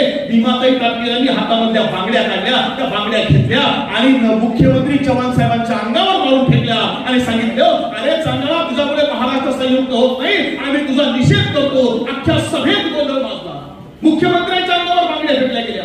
नाट्यगृहाच्या उद्घाटनाला मुख्यमंत्री आले, तर आता बोलायला उभे राहिले, आता काय होणार. आणि तोपर्यंत पोलीस आले, आणि पोलिसांनी भीमाताई तापकीरांना पकडलं, त्यांना बाहेर नेलं. चव्हाण साहेब अगदी 2 मिनिटं जागेवर स्तब्ध उभे होते. पुढच्या 2 मिनिटानंतर चव्हाण साहेबांनी बोलायला सुरुवात केली. चव्हाण साहेबांच्या तोंडामधून पहिलं वाक्य बाहेर पडलं की एखाद्या नाट्यगृहाचं उद्घाटन एवढ्या नाट्यमय पद्धतीनं कदाचित महाराष्ट्रामध्ये पहिल्यांदाच झालं असेल. एका मिनिटात सभा जिंकली, आणि चव्हाण साहेबांनी बोलायला सुरुवात केली. आणि पुढचं वाक्य असं होतं की राज जो भीमाताई तापकीरांचा आहे तो माझ्यावर नाही आहे, यशवंतराव चव्हाणावर नाही आहे, तो इथल्या व्यवस्थेवर आहे. आणि महाराष्ट्र एकीकरण व्हावा, एकत्र यावा, संयुक्त राहावा, त्याकडे जसं त्यांचा आग्रह आहे तसाच माझा आग्रह आहे. आणि माझी पोलिसांना विनंती आहे की त्यांनी भीमाताई तापकीर यांच्यावर कोणत्याही प्रकारचा गुन्हा दाखल करू नये, त्यांना तात्काळ सभागृहामध्ये आणून बसवावं. ही ताणच जी आहे ही आजच्या राज्यकर्त्यांमध्ये आहे का? ही परिस्थिती आज महाराष्ट्रामध्ये आहे का? आपण तुम्ही आज तो विचार करू शकतो का? मला आठवतं मी लहान होतो, म्हणजे तुम्ही हा जो भाग आहे पलूसचा, पूर्वी भिलवडी भाग होता, मला वाटतं पलूस कडेगाव मतदारसंघ आहे. लोकनेते स्मृतिशेष पतंगराव कदम साहेबांनी काम केलं. आणि मी नाशिक जिल्ह्यामध्ये देवळा गाव आहे, त्या देवळा तालुक्यामध्ये वसंतदादा पाटील सहकारी साखर कारखाना हा त्या आमच्या भागामध्ये आहे. वसंतदादांच्या नावानं असणारा सहकारी साखर कारखाना नाशिक जिल्ह्याच्या देवळा भागामध्ये आहे. त्याचं कारण असं आहे, आरामी असणारा एक माणूस ज्ञानेदादा देवरी नावाचा वसंतदादांकडे गेला, सांगितलं आमच्या भागात ऊस आहे पण कारखाना नाहीये, दादा म्हणजे तात्काळ परवानगी देतो. आणि त्या माणसानं दादांचं नाव दिलं, त्या ठिकाणी साखर कारखाना उभा आहे, कारखाना चालू आहे. आणि त्या कारखान्याला 25-30 वर्ष उलटून गेली. मागच्या पतंगराव कदम साहेब असताना, सत्यवेरे साहेब असताना त्या एका वेगळ्या पक्षाच्या नेत्यानं काँग्रेसमध्ये प्रवेश केला, आणि सांगितलं साहेब तुमच्या हस्ते मला मोळी टाकायची आहे. साहेब मोळी टाकायला आले, पण मोळी टाकताना साहेबांना भाषण केलं. अगदी 8वी-9वी मध्ये असताना आजही ते शब्द कानामध्ये घुसतात. साहेबांनी जाहीर सभेत सांगितलं अरे अख्खं आयुष्य दुसऱ्या पक्षामध्ये काढलं, आणि सत्तेकरता या पक्षात येत असतील तर म्हातारपणामध्ये इकडे येऊ नको, कारण तुझी पोरं तुझा इतिहास काय सांगतील याचा सुद्धा एकदा विचार कर. हे तोंडावर सांगायची धमक सुद्धाची आहे ना, याच सांगली जिल्ह्याच्या मातीमध्ये आहे. आम्हाला सांगावं लागेल आमचा इतिहास, नव्यानं मांडावा लागेल आम्हाला इतिहास. आणि हे हे सांगायचं असेल तर आमच्या पिढ्यांना वारसा सांगावा लागेल. दुर्दैवानं आम्हाला असं वाटतं हे शाळेमधून मिळतं, नाही मिळत. शाळेमधून वर्गामधून मिळतं, नाही मिळत वर्गामधून. तुमची मुलं कोणत्याही वर्गात टाका, सीबीएसई मध्ये टाका, आयसीएससी मध्ये टाका, एसएससी मध्ये टाका, कोणत्याही बोर्डामध्ये पोरं टाका, आमची पोरं जगायला शिकवायचं काम हे आईला करावं लागणार आहे, हे बापाला करावं लागणार आहे. तर विचार टिकेल, तर संस्कार टिकेल. तुम्हाला उदाहरण सांगतो म्हणजे समजेल. काय झालं, परदेशामधली घटना आहे. नवरा बायको दोघांची फारकत झाली आणि नवऱ्याला 5-6 वर्ष वयाचं पोरगं होतं. ते पोरगं बायकोच्या अंगावर फेकून दिलं. सांगितलं चल तुझा मला संबंध संपला, मी हे पोरगं सांभाळू शकत नाही, तुझं पोरगं आणि तू सांभाळून घे, निघून जा. बाईने त्या पोराला उचललं, काय करावं कळत नाही. अमेरिकेच्या एका शहरामध्ये आली. त्या शहरामध्ये पोरला सांभाळायला लागली. पोरगं 5-5.5 वर्ष वयाचं झालंय आणि 5.5 वर्ष वयाचं हे पोरगं काय करावं कळत नाही. आईनं नोकरी करायला सुरुवात केली आहे आणि पोरगं शाळेत टाकलं. पोरगं शाळेत जायला लागलं. पहिला वर्ष, दिवस, दुसरा दिवस, तिसरा दिवस, 8 दिवस पोरगं शाळेत गेलं आणि 8 दिवसानंतर शाळेतल्या हेडमास्टरने त्या बाईला बोलवून घेतलं. सांगितलं, बाई तुमचा हा जो पोरगा आहे, हा पोरगा आमच्या शाळेत चालू शकत नाही. म्हणजे का, बाई तुमचा हा जो पोरगा आहे, हा पोरगा एका कानाला अधू आहे, याला ऐकायला कमी येतं, हा मुलगा बहिरा आहे आणि या मुलामुळं इतर मुलांच्या बुद्धिमत्तेवर परिणाम होतोय. हा मुलगा आमच्या शाळेत चालू शकत नाही, तुम्ही हा मुलगा तुमच्या घरी घेऊन जा. आणि ती बाईला हात जोडले. म्हणजे साहेब मी विधवा आहे, एकूण एक पोरग आहे माझं, माझ्या पोरला सांभाळा ना साहेब, शिकवा ना, पोरग राहू दे ना, जसं शिकेल तसं, पण राहू दे ना शाळेमध्ये. शिक्षक म्हणले नाही मॅडम, तुमच्यामुळे या मुला इतर मुलांच्या बुद्धिमत्तेवर परिणाम होतोय. हा मुलगा इथंच काय पण जगातल्या कोणत्याच शाळेत चालू शकत नाही, तुम्ही तुमचं पोरग घरी घेऊन जा. दाखला काढला, पत्र लिहिलं की हा मुलगा मतिमंद आहे, एका कानानं आधू आहे, हा इथंच काय कोणत्याच शाळेत शिकू शकत नाही, तद्वत आम्हाला घरी पाठवतोय. पत्र जोडून हातामध्ये दिलं, पोरग घरी पाठवून दिलं. आई पत्र घेऊन घरी आली आहे. रात्रभर विचार करते आहे काय करायचं, कुठं शिकवायचं पोरग, काय करायचं. रात्रभर झोप नाही आणि सकाळी पोरग उठलं, शाळेत जायला निघालं. आईने सांगितलं, बाळा तू शाळेत जायचं नाही. म्हटले का, आईला विचारलं पोरग मी का जायचं नाही. आणि पोरग सांगतंय, आई सांगते पोराला, बाळा तुझ्या गुरुजींनी, तुझ्या शिक्षकांनी असं सांगितलंय की तू इतर मुलांपेक्षा इतका जास्त हुशार आहेस की तुझ्या हुशारीमुळं इतर मुलांची बुद्धिमत्ता ही मारली जाते आणि त्यामुळे तुझ्या गुरुजींनी सांगितलंय की शाळा तुझ्या करता झालेली नाही. मग म्हटले काय करायचं आई, जायचं कुठं. आई सांगते पोराला, बाळा तुला मी आजपासून घरात शिकवणार, तू घरातच शिकायचं. पोराला पटलं. आई सांगते म्हटल्यावर काय हरकत आहे. आणि ते पोरग आईच्या हाताखाली घरात शिकायला लागलं. 1 वर्ष, 2 वर्ष, 3 वर्ष, तब्बल 20 वर्ष ते पोरग आईनं घरात शिकवलं आणि 20 वर्ष शिकवल्यावर ते पोरग एवढं मोठं करून दाखवलं की पुढे चाललं. त्या पोरानं तुम्ही आम्ही ही जी लाईट वापरतो ना, त्या लाईटचा शोध लावला. त्या पोराचं नाव होतं थॉमस एडिसन. Thomas Edison. फक्त एक शोध नाही, तर आज रोजी जगातले 3223 पेटंट हे थॉमस एडिसनच्या नावावर आहेत. आणि दुर्दैवानं काही काळानंतर त्या थॉमस एडिसनच्या आईचे निधन झालं आणि आईचा मृत्यू झाल्यानंतर त्याला वाटलं की आईचे कपडे घरामध्ये आहेत, ते कपडे घरामध्ये ठेवून काय करायचे, ते कोणाला घेऊन टाकूया ना. आणि त्याला आईचं कपाट उघडलं. त्या कपाटामधले आईचे कपडे बाहेर काढायला सुरुवात केली आहे आणि ते कपडे काढता काढता त्याला ते जुनं आईचं ते शिक्षकांनी दिलेलं पत्र सापडलं. त्याला वाटलं पत्रामध्ये काय लिहिलंय, वाचून तर बघूया. त्याने पत्र उघडलं, वाचायला सुरुवात केली आहे आणि पत्रामध्ये लिहिलंय की तुमचा हा जो मुलगा आहे हा मतिमंद आहे, हा एका कानानं आधू आहे, त्याला ऐकायला कमी येतं, हा बहिरा आहे, हा मुलगा आमच्याच काय पण जगातल्या कोणत्याच शाळेत शिकू शकत नाही, त्याला घरी घेऊन जा. तो ठसा ठसा रडतोय आणि रडता रडता त्या तोंडामधून एक वाक्य बाहेर पडलंय. तो म्हणतोय, अरे जगानं मतिमंद ठरवलेल्या पोराला जागतिक कीर्तीचा शास्त्रज्ञ बनवायची ताकद ही एका आईमध्ये असते. आम्हाला पहिल्यांदा आई बनवायला लागेल, आम्हाला बाप उभा करावा लागेल. आम्ही शिवाजी महाराजांचं नाव घेतो, आम्ही महात्मा फुले, शाहू महाराज, बाबासाहेबांचं नाव घेतो, पण यांच्या विचाराची विचारधारा जी आहे ती आम्ही आमच्या पोरांना देतो का. कारण आमच्याकडे समाजामध्ये परिस्थिती आहे, शिवजयंती साजरी करा, चौका चौकात बोर्ड आहे. संभाजी महाराज जयंती साजरी करा, चौका चौकात बोर्ड आहे. शिवाजी महाराजांची मुद्रा आमच्या पोराला बोटामध्ये अंगठी करून घातली, गाडीवर चिटकवली, घरामध्ये लावली, गाडीवर स्टिकर करून लावली, पण तिचा अर्थ काय आहे नाही समजलं. शिवाजी महाराजांची मुद्रा बनवली कोणी, शिवाजी महाराजांनी नाही. शिवाजी महाराजांचे वडील शहाजीराजे, आपल्या मुलाचं वय 7 वर्ष आहे आणि 7 वर्ष वयाच्या शिवाजी महाराजांना शहाजी महाराजांनी मुद्रा बनवून दिली आहे. प्रतिभा चंद्रलेख विष्णू विश्ववंदिता शहा समशिवाचा ईशा मुद्रा भद्राय राजते. शिवबा अरे प्रतिपरेच्या चंद्राच्या पुरीप्रमाणे वाटलं राज्य उभं करायचं आहे. पण हे करताना सांगितलं काय, अहत तंजावर, तहत पेशावर. तंजावर कुठं आहे, कर्नाटकात. पेशावर आज कुठं आहे, पाकिस्तानात. तंजावर पासून तर पेशावर पर्यंत राज्य आपल्याला उभं करायचं आहे. स्वप्न कुणाचं आहे, वडिलांचं. पूर्ण केलं कुणी, मुलानं. आम्ही आमच्या पोराला काय स्वप्न दाखवतो, आम्ही आमच्या पिढीला काय शिकवतो? जे पेराल ते उगवणार आहे. तुम्ही आम्ही शेतकऱ्याचे लेकर आहे. वसंतरावजी दादांनी विचार केला म्हणून हे सगळं उभं आहे. आणि त्या विचारावर वैभवराव दादा असतील किंवा सोळा दादा असतील या पुढच्या पिढ्या मार्गक्रमण करताय ना. आणि मग ते मार्गक्रमण करत असताना आम्ही काय पेरतोय तेही या निमित्तानं चिंतन करावं लागेल. कोणत्याही कार्यक्रमाला आलात ना, त्या कार्यक्रमाला आलात बसतात निघून गेला याला अर्थ नाही. जाताना काय घेऊन गेला ते महत्वाचं आहे. आजच्या कार्यक्रमाच्या निमित्तानं चिंतन करायचंय की आम्ही आमच्या पोरांच्या काळजावर काय पेरतोय. कारण जे पेराल ते उगवणार आहे. गहू पेरल्यावर ज्वारी येत नाही, ज्वारी पेरल्यावर मका येत नाही, मका पेरल्यावर भुईमूग येत नाही, भुईमूग पेरल्यावर हरभरा येत नाही. जे पेरलं ते उगवणार आहे. चांगलं पेरलं चांगलं उगवेल, वाईट पेरलं वाईट उगवेल. आम्ही काय पेरतो? मला त्या टीएन शेषन यांचं उदाहरण बऱ्याच आठवतं. त्या टीएन शेषन आम्हाला आठवत नाही, तुम्हाला आठवत असते. त्याचं आत्मचरित्र वाचलं. टीएन शेषन यांचं सेशन काळ आपण आज सगळ्यांनी बघितलं. निवडणूक यंत्रणा पारदर्शक कशी असावी त्या काळातली, आताच नाही. निवडणूक यंत्रणा पारदर्शक कशी असावी ही मला त्या टीएन शेषन यांनी दाखवलं. आणि टीएन शेषन देशाचे निवडणूक आयुक्त असताना एका मध्य प्रदेशातल्या एका भागामधून चालले होते. त्यांच्या पत्नी सोबत होत्या.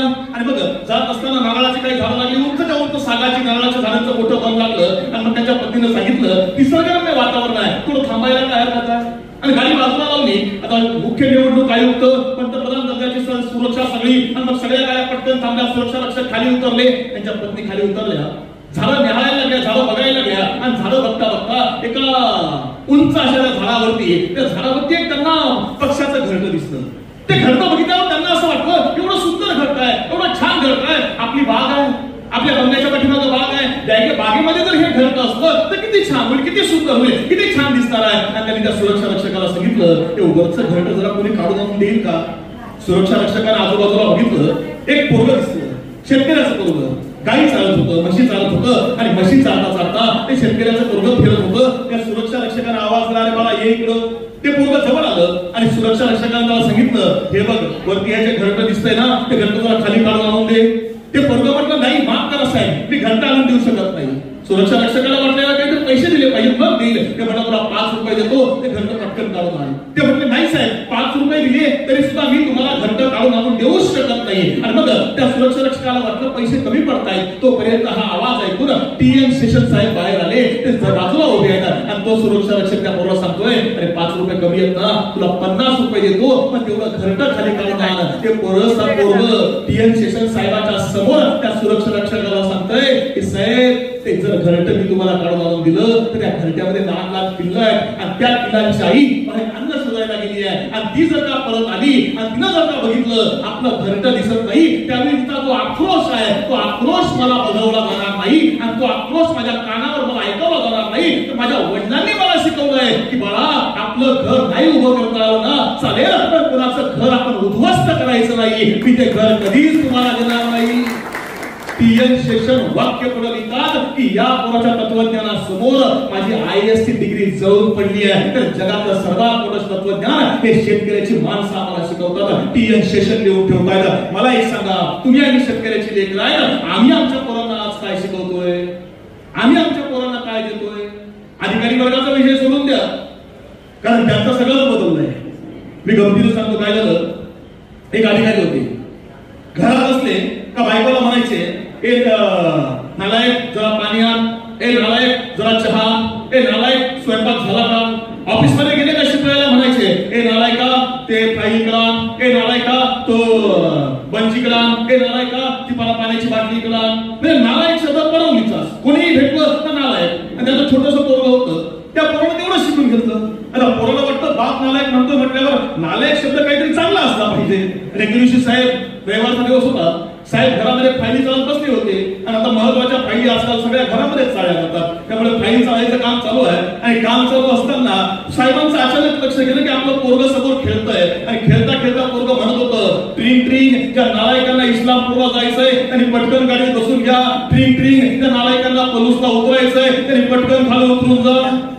साहेबांना बघितलं पोरगं काहीतरी चुकीचं बोलतोय. तरी पोराला बोलवलं, बाळा असं बोलू नये, नालायक बोलणं वाईट असतं, शब्द चुकीचा आहे, बाळा असं बोलू नये. पोरगं म्हटलं ठीक आहे बाबा. पोरगं पुन्हा खेळायला लागलं आणि पोराचं पोरग असते त्याचं पुन्हा चालू आहे, ट्रिंग ट्रिंग त्या नालायकांना इस्लामपूरला जायचंय त्यांनी पटकन गाडीमध्ये बसून घ्या, ट्रिंग ट्रिंग त्या नालायकांना पलूसला उतरायचंय त्यांनी पटकन गाडीमधून खाली उतरून जा. साहेब म्हटले पोरला सांगून बघितलं तरी याला समजत नाही. त्यांनी पोरला ठरलं, 15 मिनिटं बदललं. आता साहेब विचार करतात 15 मिनिटं मारलोय म्हटल्यावर पोरग नालायक शब्द विसरून सुद्धा गेलो असेल आणि साहेब पुन्हा फाईल चाळायला बसले आणि त्यांनी बघितलं पोरग पुन्हा खेळत होतं आणि खेळता खेळता पोरग सुरू झालं ट्रिंग ट्रिंग. आत्ताच्या एका नालायकामुळं गाडी 15 मिनिटं थांबली आणि ज्या नालायकांना इस्लामपूरला जायचंय त्यांनी पटकन गाडीत बसून घ्या. जे पेराल ते उगवणार. आम्ही काय करतोय त्यांचा वारसा तुम्ही आम्ही सांगतोय ना, त्यांचे विचार तुम्हाला पेरावे लागतील ना.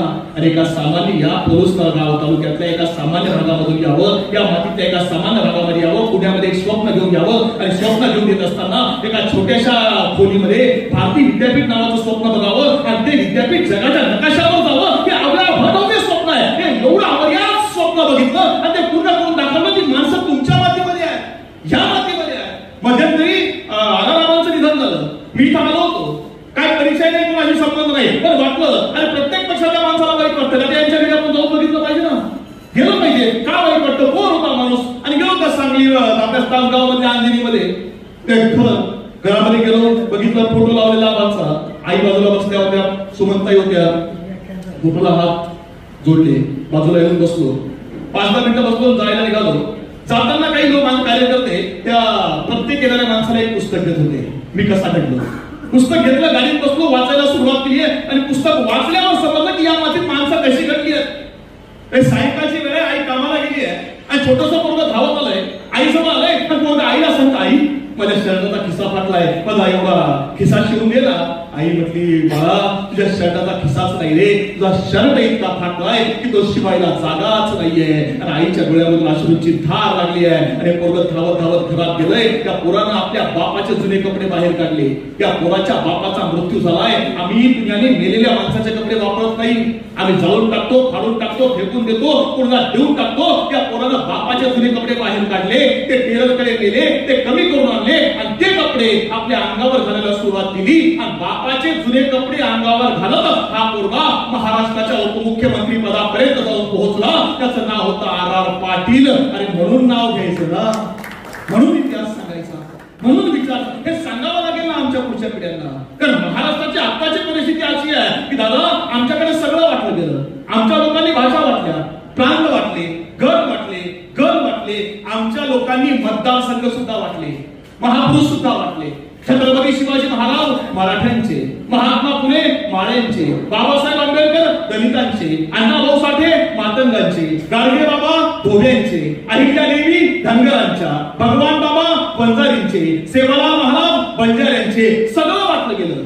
आता परिस्थिती अशी आहे की निसर्गानं निर्माण केलेले रंग सुद्धा वाटले गेले. भगवा हिंदूंचा, हिरवा मुसलमानांचा, निळा बौद्धांचा, पिवळा धनगरांचा, सगळं वाटलं गेलं. पण मी तुम्हाला सांगतो आजच्या कार्यक्रमाच्या निमित्तानं स्मृतिशेष वसंतरावजी दादांच्या स्मृती जयंतीच्या निमित्तानं तुम्हाला सांगतो, घरी गेलात ना की आपल्या पोराला सांगा, बाळा हिंदू नाही होता आलं ना चालेल, बाळा मुसलमान नाही होता आलं ना चालेल, बाळा बौद्ध नाही होता आलं ना चालेल, बाळा पहिल्यांदा माणूस हो, बाळा पहिल्यांदा भारतीय हो. हे सांगायचं हे मांडायचं आज वेळ आली आहे. कारण सांगावं लागेल आम्ही काही शिकलो. मला एक सांगा, काय शिकायचं शिवाजी महाराजांकडून, काय करायचं? आणि नियोजन शिकावं लागेल ना. 6 जून 1674 रायगडावर शिवाजी महाराजांचा राज्याभिषेक आहे आणि त्यावेळी एक वकील रायगडावर आलाय, इंग्रज वकील आहे, त्याचं नाव आहे हेनरी ऑक्सिटन. त्याने डायरी लिहिली आहे अभिजीतची आणि त्या डायरीमध्ये तो लिहितो की मी रायगडावर आलोय आणि रायगडावर आल्यावर माझी भेट झाली आहे ती शिवाजी महाराजांच्या मुलाशी. त्याच्या आधी तो लिहितोय की मी रायगडाच्या पायथ्याशी आलोय. 6 जून 1674 शिवाजी महाराजांचा राज्याभिषेक आहे. मी 5 जूनला रायगडाच्या पायथ्याशी आलोय आणि रायगड बघितला, काय किल्ला बांधलाय शिवाजी महाराजांनी. असा किल्ला जगाच्या पाठीवर कुठं नाही, अद्भुत आहे, असामान्य आहे. एका बाजूला सह्याद्री आहे, दुसऱ्या बाजूला दरी आहे आणि मध्यभागी एवढीशी पायवाट आहे. म्हणजे एका वेळी फक्त एक माणूस वरती जाईल अशी किल्ल्याची रचना आहे. म्हणजे 1 लाख सैन्य जरी राजधानी जिंकायला आलं तर जिंकू शकत नाही का? वरती जायलाच जागा नाहीये, जिंकायचं कसं? तो विचार करतोय आणि तो विचार करतोय की आपल्याला किल्ल्यावर जायचंय, कसं जायचं? काही जायचं म्हटल्यावर त्रास होणार, घोड्यावर जायचं म्हटल्यावर शक्य नाही. पण जायचं कसं? त्याला पालखी घेतली, त्याला पालखीत बसवलं गेलं. पालखीचा एक भोई पुढे आहे, एक भोई पाठीमागे आहे आणि तो पालखीचा गोंडा धरून बसलाय आणि तो रायगडावर जातोय. बरं जाता जाताही लिहितोय काय किल्ला बांधलाय शिवाजी महाराजांनी, अद्भुत किल्ला आहे. एका वेळी एक माणूस वरती जाईल अशी किल्ल्याची रचना आहे आणि तो लिहितो आणि लिहिता लिहिता रायगडाच्या महादरवाजाजवळ आलाय आणि थबकला क्षण हजरला. काय त्या महादरवाजावर 2 हत्ती उभे आहेत. हत्ती अरे माणसाला यायला इथं जागा नाही, मग या राजानं हत्ती आणले कुठून? कुठल्या वाटेने आणले? कुठल्या रस्त्याने आणले? कशा आणले हत्ती? तो प्रत्येकाला विचारतोय, हत्ती कशा आणले मला सांगा, कुठल्या रस्त्याने आणले मला सांगा, कुठल्या वाटेने हत्ती आणले मला सांगा, हत्ती कुठून आणले ते मला दाखवा. सगळ्यांना विचारतोय, त्याला कोणीच उत्तर देत नाही. आणि दुसऱ्या दिवशी न राहून तो छत्रपती शिवाजी महाराजांना विचारतो, महाराज मी रायगडावर आलो, वरती येताना किल्ल्याची रचना बघितली, महाराज एका वेळी फक्त एक माणूस वरती येईल अशी रचना किल्ल्याची आहे, मग तुम्ही हत्ती आणले कसे? कुठल्या रस्त्याने आणले?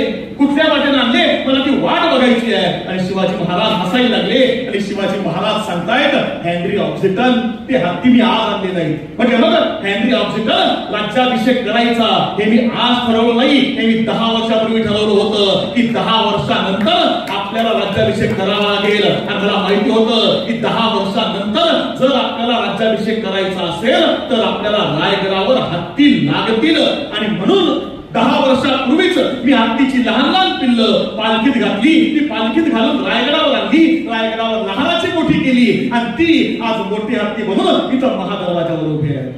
याचा अर्थ काय आहे? याचा अर्थ असा आहे की ज्याला आम्ही आमचा बाप म्हणतो तो शिवाजी राजा 10 वर्ष पुढचं नियोजन करतोय. आम्ही किती काळाचं नियोजन करतो? आम्ही किती वेळेचं नियोजन करतो? मला माहिती आहे जग चंद्रावर जायला चाललंय. म्हणजे मगाशी दादा मंगळावरचा का चंद्रावरचा काही तर तुमचा विषय सांगत होता. तुम्ही जग चंद्रावर चाललंय, जग मंगळावर राहायला चाललंय, सगळं जात असताना जग जवळ आलंय, पण माणसं एकमेकापासून लांब गेलीत ना. अहो बाप बेटा एकमेकाशी बोलत नाही, भाऊ एका पंक्तीला जेवत नाही. बरं तुमच्याकडे बघितल्यावर अभिमान वाटा की दादांचा विचार तुम्ही जिवंत ठेवताय, आणि ही सगळ्यात मोठी पुण्य आहे या विचाराची. म्हणजे एकमेकाला सोबत घेऊन आपण चाललं पाहिजे. तर परिस्थिती घरामध्ये अशी आहे की बाप घरामध्ये आला का पोरग पारावर जातोय, आणि पोरग घरामध्ये आलं का बाप अंगणामध्ये जातो. का झालं असं? का बोललं गेलं? त्यामुळे विचार राहिले नाहीत, विचार, आणि ते आमच्या पिढीला आम्हाला द्यावे लागतील. मगाशी नाव करायचे चुकलं तर दुरुस्त करा. अथर्व कुंभार होते याच मातीमधले, याच मातीकरता शहीद झालेत. आणि या देशामध्ये 2च लोक अशी आहेत की जी मातीकरता लढतायत. एक शेतामध्ये राबणारा शेतकरी, दुसरा सीमेवर उभा असणारा जवान. ते दोघंही आमचेच आहेत, लढतायत मातीकरता, बलिदान करतायत, पण त्यांच्या त्यागाला आज देशामध्ये किंमत नाही का? याचंही चिंतन झालं पाहिजे, याचाही विचार प्रामुख्याने या मातीमध्ये झाला पाहिजे. आणि याकरता खऱ्या अर्थानं आमच्या पिढीला आम्हाला विचार द्यावे लागतील. अनेक तरुण भगिनी किंवा बांधव माझे आहेत, अनेक पालक सुद्धा इथे आहेत. तुम्हाला सांगतो की काय समाजात चाललंय. मी पुण्यामधून आलोय. अहमदनगर जिल्ह्यामध्ये एक कोपरगाव आहे. कोपरगावला साखर कारखाना आहे. या साखर कारखान्यावरती राजेंद्र पवार नावाचा माणूस आहे. एकच मुलगी आहे त्याला, दर्शना नावाची. मी जे सांगितलं आतापर्यंत तुम्ही युट्यूब गुगल कुठेही सर्च केलं तुम्हाला सगळं मिळणार. ती दर्शना पवार नावाची मुलगी 12वी पास झाली. आणि 12वी पास झाल्यानंतर मुलगी बापाला सांगते, बाबा माझी इच्छा आहे की मला ग्रॅज्युएशन करायचं आहे. बाप म्हटलं हरकत नाही बाळा, तुझी इच्छा आहे ना तू कर. मुलगी ग्रॅज्युएशन करते. ग्रॅज्युएशन झाल्यावर मुलगी बापाला म्हणते, बाबा मगाशी सत्कार केला म्हणून मला आठवलं एमपीएससी यूपीएससी ला बाबा मला अभ्यास करायचा आहे. बाप म्हटलं, बाळा मी ट्रक ड्रायव्हर म्हणून काम करतो आणि बाळा मला पगार जो बघितला तो पगार अगदी अल्पच आहे. या पगारामध्ये बाळा मी तुझं शिक्षण करू शकत नाही, पण बाळा मी दिवसामध्ये 12-13 तास काम करतो. येणाऱ्या काळामध्ये तुझ्या करता मी 14 तास काम करेल, पण बाळा तू अभ्यास कर. पोरगी म्हणते ठीक आहे बाबा. आणि पोरगी अभ्यास करायला लागली. एमपीएससी यूपीएससीचा पोरगी अभ्यास करते. बाप दिवसामध्ये 14, 15 तास काम करतोय. पोरीने 4 वर्ष स्वतःला घरामध्ये कोंडून घेतलंय. आणि 4 वर्षानंतर या पोरीनं एमपीएससी ची पोस्ट काढली आहे, ज्या पोस्टचं नाव आहे RFO, रेंज फॉरेस्ट ऑफिसर. मुलगी सुपर क्लास अधिकारी झाली आहे. आणि जर अख्ख्या गावात आनंद आहे, तर आमच्या गावात ती पहिली पोरगी आहे, सुपर क्लास ऑफिसर आहे. आमच्या गावातली पहिली मुलगी आहे, एवढ्या मोठ्या पदावर गेली, अख्ख्या गावात ब्रेक्स लागले. सगळीकडे पोरीचं कौतुक चालू आहे. आणि मग गावाच्या तरुण पोरांनी ठरवलं आपली बहीण आहे, एमपीएससीला पास झाली आहे, एवढ्या मोठ्या पदावर गेली ना, आपण तिची मिरवणूक काढली पाहिजे. आणि सायंकाळच्या वेळेला ओपन जिप्सी गाडी आणली गेली. ओपन जिप्सी गाडीच्या समोर बँड वाजतोय, गाडीमध्ये मुलगी उभी आहे, मुलीच्या पाठीमागे तो ड्रायव्हर असणारा बाप उभा आहे. आणि प्रत्येक घरासमोर त्या पोरीची आरती केली जाते आहे. कोणी साखर खाऊ घालतंय, कोणी पेढा घालवतंय, कोणी गुळ खाऊ घालतंय. 2 हार यायचे, 2. एक हात त्या पोरीच्या गळ्यात पडायचा, एक हात पाठीमागे बाप आहे, बापाच्या गळ्यात पडायचा. ड्रायव्हर असणारा बाप आपण रात्रभर झोपला नाही. रात्रभर का? तर पोरीमुळे सत्कार झाला. मुलीमुळे एवढं सुख आयुष्यामध्ये वाटायला आलं, एवढा सन्मान गावाला कधी केला असता, पोरीमुळे केला. रात्रभर त्या बापाच्या डोळ्याला डोळा लागला नाही. आणि दुसऱ्या दिवशी सकाळी या पोरीचा पुण्यामध्ये बालगंधर्वाला सत्कार आहे. आणि मुलगी पहाटे घरामधून निघाली, पुण्यामध्ये सत्काराकरता आली. 1 वाजता सत्काराचा कार्यक्रम संपला. 2 वाजता मुलगी तिच्या कुठल्या तरी मित्रासोबत फिरायला गेली. फिरायला गेलेली पोरगी पुन्हा घरी आलीच नाही. बाप वाट बघतोय. 4 वाजले, 5 वाजले, 6 वाजले, 8 वाजले, पोरीचा फोन लागत नाही. बापाला वाटलं मोबाईल स्विच ऑफ झाला असेल. रात्री 11 वाजले, 12 वाजले, बाप घाबरला. रात्रीच्या वेळेला बाप निघालाय त्या कोपरगावमधून पुण्यामध्ये आलाय आणि पुण्यामध्ये सकाळी पोहोचला. सगळ्या मैत्रिणींच्या घरी गेला. दर्शना तुमच्या घरी थांबली होती का? ते म्हटले नाही, आमच्याकडे आलीच नाही. सगळ्या नातेवाईकांच्या घरी गेला. दर्शना घरी तुमच्या घरी मुक्कामाला होती का? तुम्हाला येऊन भेटली का? सगळे म्हटले नाही. सायंकाळी 6 वाजेपर्यंत सगळ्यांकडे फिरला आणि मुलगी सापडत नाही म्हटल्यावर लढाई लागला आणि रडता रडता पुण्याच्या शिवाजीनगर पोलीस स्टेशनला आला. पोलिसांसमोर उभा आहे, ढसा ढसा रडतोय आणि सांगतोय माझी मुलगी पुण्यामध्ये आली होती. माझी मुलगी आरोप आहे, रेंज फॉरेस्ट ऑफिसर आहे, आमच्या गावातली पहिली सुपर क्लास ऑफिसर आहे आणि माझी मुलगी इथं पुण्यात आली होती. पण कालपासून माझ्या मुलीचा मोबाईलही लागत नाही, पोरगी सापडत नाही, माझी पोरगी शोधून द्या. पोलिसांनी मोबाईल नंबर घेतला, त्या मोबाईलचं लोकेशन शोधायला सुरुवात केली आहे आणि शेवटचं लोकेशन याच आपल्या सातारा सांगली रोडला खेड शिवापूरच्या टोल नाक्यावर सापडलं. टोल नाक्यावरचे सीसीटीव्ही कॅमेरे चेक केले आणि त्यावेळी समजलं मुलगी कुठल्या तरी मुलासोबत बसून चालली आहे 2 व्हीलर गाडीवर. तो मुलगा कोण आहे त्याला पकडलं, त्याला अटक केली. त्याला विचारलं दर्शना कुठं आहे? त्यानं सांगितलं माझं तिच्यावर एकतर्फी प्रेम होतं, मी तिला लग्नाची मागणी घातली, तिला नकार दिला आणि म्हणून तिला सांगितलं ठीक आहे लग्न करत नाहीस ना, आपण फक्त फिरायला जाऊया. आणि फिरायला म्हणून तिला राजगडावर घेऊन गेलो आणि राजगडाच्या माचीवरून खाली ढकलून दिलं. पोलिसांनी राजगडाच्या पायथ्याशी शोधायला सुरुवात केली आहे. 2 दिवसांनी जनावरांनी, कुत्र्यांनी, लांडग्यांनी अर्धवट खाल्लेला त्या पोरीचा मृतदेह सापडला.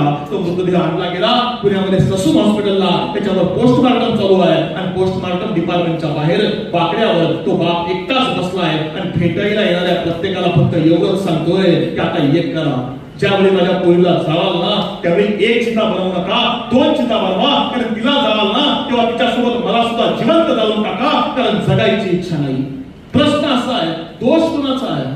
काय दोष आहे बापाचा? काय दोष असेल आईचा? पण पेरतोय काय समाजामध्ये यावर पुढचा अवलंबून आहे ना. मग विचार करावे लागतील ना आम्हाला. ज्या महापुरुषांनी ज्यांच्या विचारावर आता काय पिढ्या चालू होत्या, त्या विचार टीव्ही आली, इंटरनेट आला, मोबाईल आला, त्याच्यामुळे उद्ध्वस्त होत असतील तर ही आमची प्रगतीची नाही, आमच्या अधोगतीची लक्षणं आहेत. हे आमच्या पिढीला समजावून सांगावं लागेल आम्हाला. कारण हातामधला मोबाईल आणि घरामधला टीव्ही जर आमच्या पिढीला पुढे जाऊच देत नसेल तर मग आम्ही पोरं घडवतोय कशी याचंही चिंतन करावं लागेल.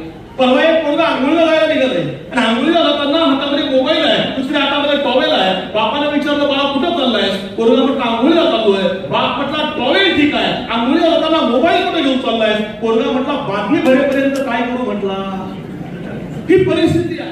मग काय सांगायचे शिवाजी महाराज, काय सांगायचे महात्मा फुले, काय सांगायचे शाहू महाराज, काय सांगायचा वसंतराव बाबांचा विचार? सांगावा लागेल कारण मागच्या पिढीचा विचार आहे, जगावा लागेल. आणि हे सांगताना एक सांगावं लागेल की बाळा शिवाजी महाराज मगाशी या ठिकाणी जर विचारपीठावर आपण सन्मान केलेत ना, अभिमानाची गोष्ट आहे.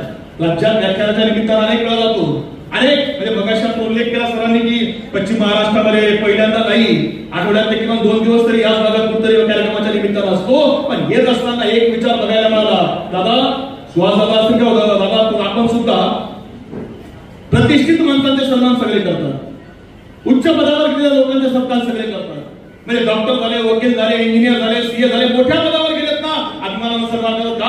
कारण त्यामध्ये काहीतरी स्वार्थ लपलेला असतो. पण ज्या माता बहिणींनी कुटुंब सांभाळलं त्याचा सत्कार एक खऱ्या अर्थानं पहिल्यांदा पायांना आपल्या मातीमध्ये बघायला मिळाला आणि एक चांगला पायांना. कारण वातावरण बदललंय ना समाजामधलं.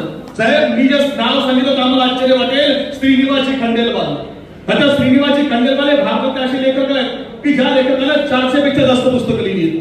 आज देशभरामध्ये जे शिवपुराण चालू आहे, शिवपुराण देशभरामध्ये चालू आहे, नृसिंह पुराण, मत्स्य पुराण, हे जी पुराण आहे ही पुराण संस्कृत भाषेमध्ये होती. या श्रीनिवाजी खंडेलवाल नावाच्या माणसानं या पुराणांचं मराठी, हिंदी, गुजराती, इंग्लिश अशा जगातल्या वेगवेगळ्या भाषांमध्ये भाषांतर केलं. आणि हे भाषांतर करत असताना 400 पेक्षा जास्त पुस्तकं लिहिली. आज भारतातले 80 कोटी रुपयाची संपत्ती असणारा हा लेखक आहे. ज्या लेखकानं सर्वात जास्त पुस्तकं, ज्यांची धार्मिक पुस्तकं ही अॅमेझॉनवर विकली जातात, ते नाव म्हणजे श्रीनिवाजी खंडेलवाल आहे. 2021 साली भारत सरकारनं श्रीनिवाजी खंडेलवाल यांना पद्मश्री पुरस्काराने गौरव केला आणि 2021 ला पद्मश्री पुरस्कार दिल्यानंतर वय वर्ष 78 आहे. त्यांना एक मुलगा, एक मुलगी आहे. पत्नीचं 10 वर्षापूर्वी निधन झालंय आणि 2021च्या मे महिन्यामध्ये मुलांना आणि मुलीला घरामधून बाहेर काढून दिलं, बाहेर दिलं आणि बाहेर हकलल्यावर पद्मश्री पुरस्कार मिळालेला माणूस इंदोरच्या रस्त्यावर भीक मागत फिरतोय. भीक मागतोय, कुठतरी जगतोय, कुठं वडापाव जे काय झालं ते खातोय. 80 कोटी रुपयाची संपत्ती पोरांनी काढून घेतली आहे, राहतं घर नावावर करून घेतलं. त्या इंदोर मधल्या सामाजिक कार्यकर्त्यांना सहन झालं नाही. आणि आपल्या शहरातला एवढा मोठा माणूस आहे, पद्मश्री पुरस्कार आहे, एवढा मोठा माणूस आहे, नाही किमान आपण नाही काही करू शकत ना, त्याला एखाद्या वृद्धाश्रमात ठेवू शकतो. त्यांनी 78 वर्ष वयाच्या श्रीनिवासजी खंडेलवाल यांना वृद्धाश्रमामध्ये दाखल केलं. आणि वृद्धाश्रमात गेल्यानंतर श्रीनिवासजी खंडेलवाल फक्त त्या वृद्धाश्रमाच्या मॅनेजरला एकच वाक्य रोज सांगायचे, पत्नी निघून गेली, 10 वर्ष झाली.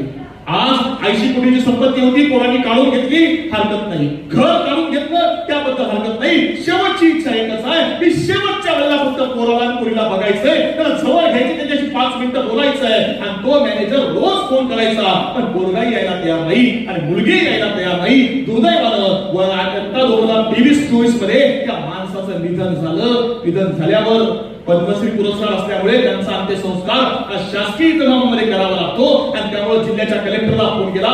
कलेक्टरने त्यांच्या मुलाला फोन केला आणि सांगितलं, साहेब तुमचे वडील मरण पावले, तर तुम्ही यायला पाहिजे. मुलाला सांगितलं की परदेशामध्ये जातोय, माझी मीटिंग मला रद्द करता येत नाही, तुम्ही अंत्यसंस्कार उरकून घ्या.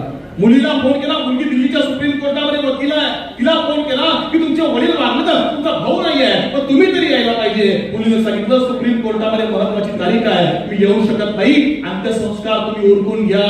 आणि त्या वृद्धाश्रमातल्या सगळ्या म्हाताऱ्यांच्या सोबत त्या मॅनेजरनं श्रीनिवासजी खंडेलवालांच्या प्रेताला अग्निदान दिला. आणि श्रद्धांजली सभेमध्ये बोलताना तो जे वाक्य बोला ते वाक्य महत्वाचं आहे. श्रीनिवासजी खंडेलवाल यांनी 400 पेक्षा जास्त पुस्तकं लिहिली असतील, 80 कोटीची संपत्ती कमवली असेल, राजवाड्यासारखं घर बांधलं असेल आणि सगळं केलं असेल, पण ते आपल्या पुढच्या पिढीला संस्कार द्यायला विसरले. एक संपत्ती नाही देता आली ना चालेल, पण संस्कार द्यायला विसरू नका, हे सांगावं लागेल. तेवढ्या करता आजचा कार्यक्रम आहे, तेवढ्या करता कार्यक्रम आहे. तर परिस्थिती बदलली आहे समाजामध्ये, परिस्थिती बदलली आहे. मी मगाशी म्हटलो ना, पुण्यामधून न्यारो सगळ्या गावांमध्ये जाऊन बघा काय वातावरण आहे. पुण्यामध्ये गेलात ना तर पुणे स्टेशन नावाचा परिसर तुम्ही अनेकदा सांगलीवरून पुणे स्टेशनला उतरले असताना त्या स्टेशनच्या समोर गेला एक चौक आहे, त्या चौकाचं नाव आहे मालधक्का चौक.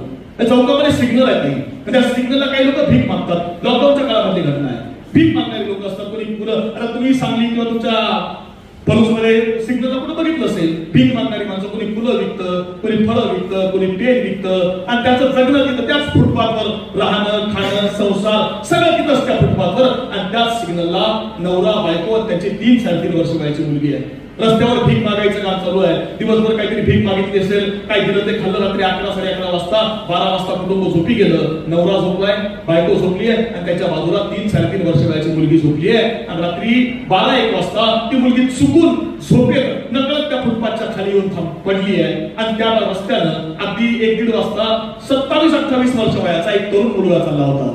3-3.5 वर्ष वयाची मुलगी समोर पडलेली बघितली, काय वाटलं कुणास ठाऊक. आजूबाजूला बघितलं, कोणी बघत दिसत नाहीये.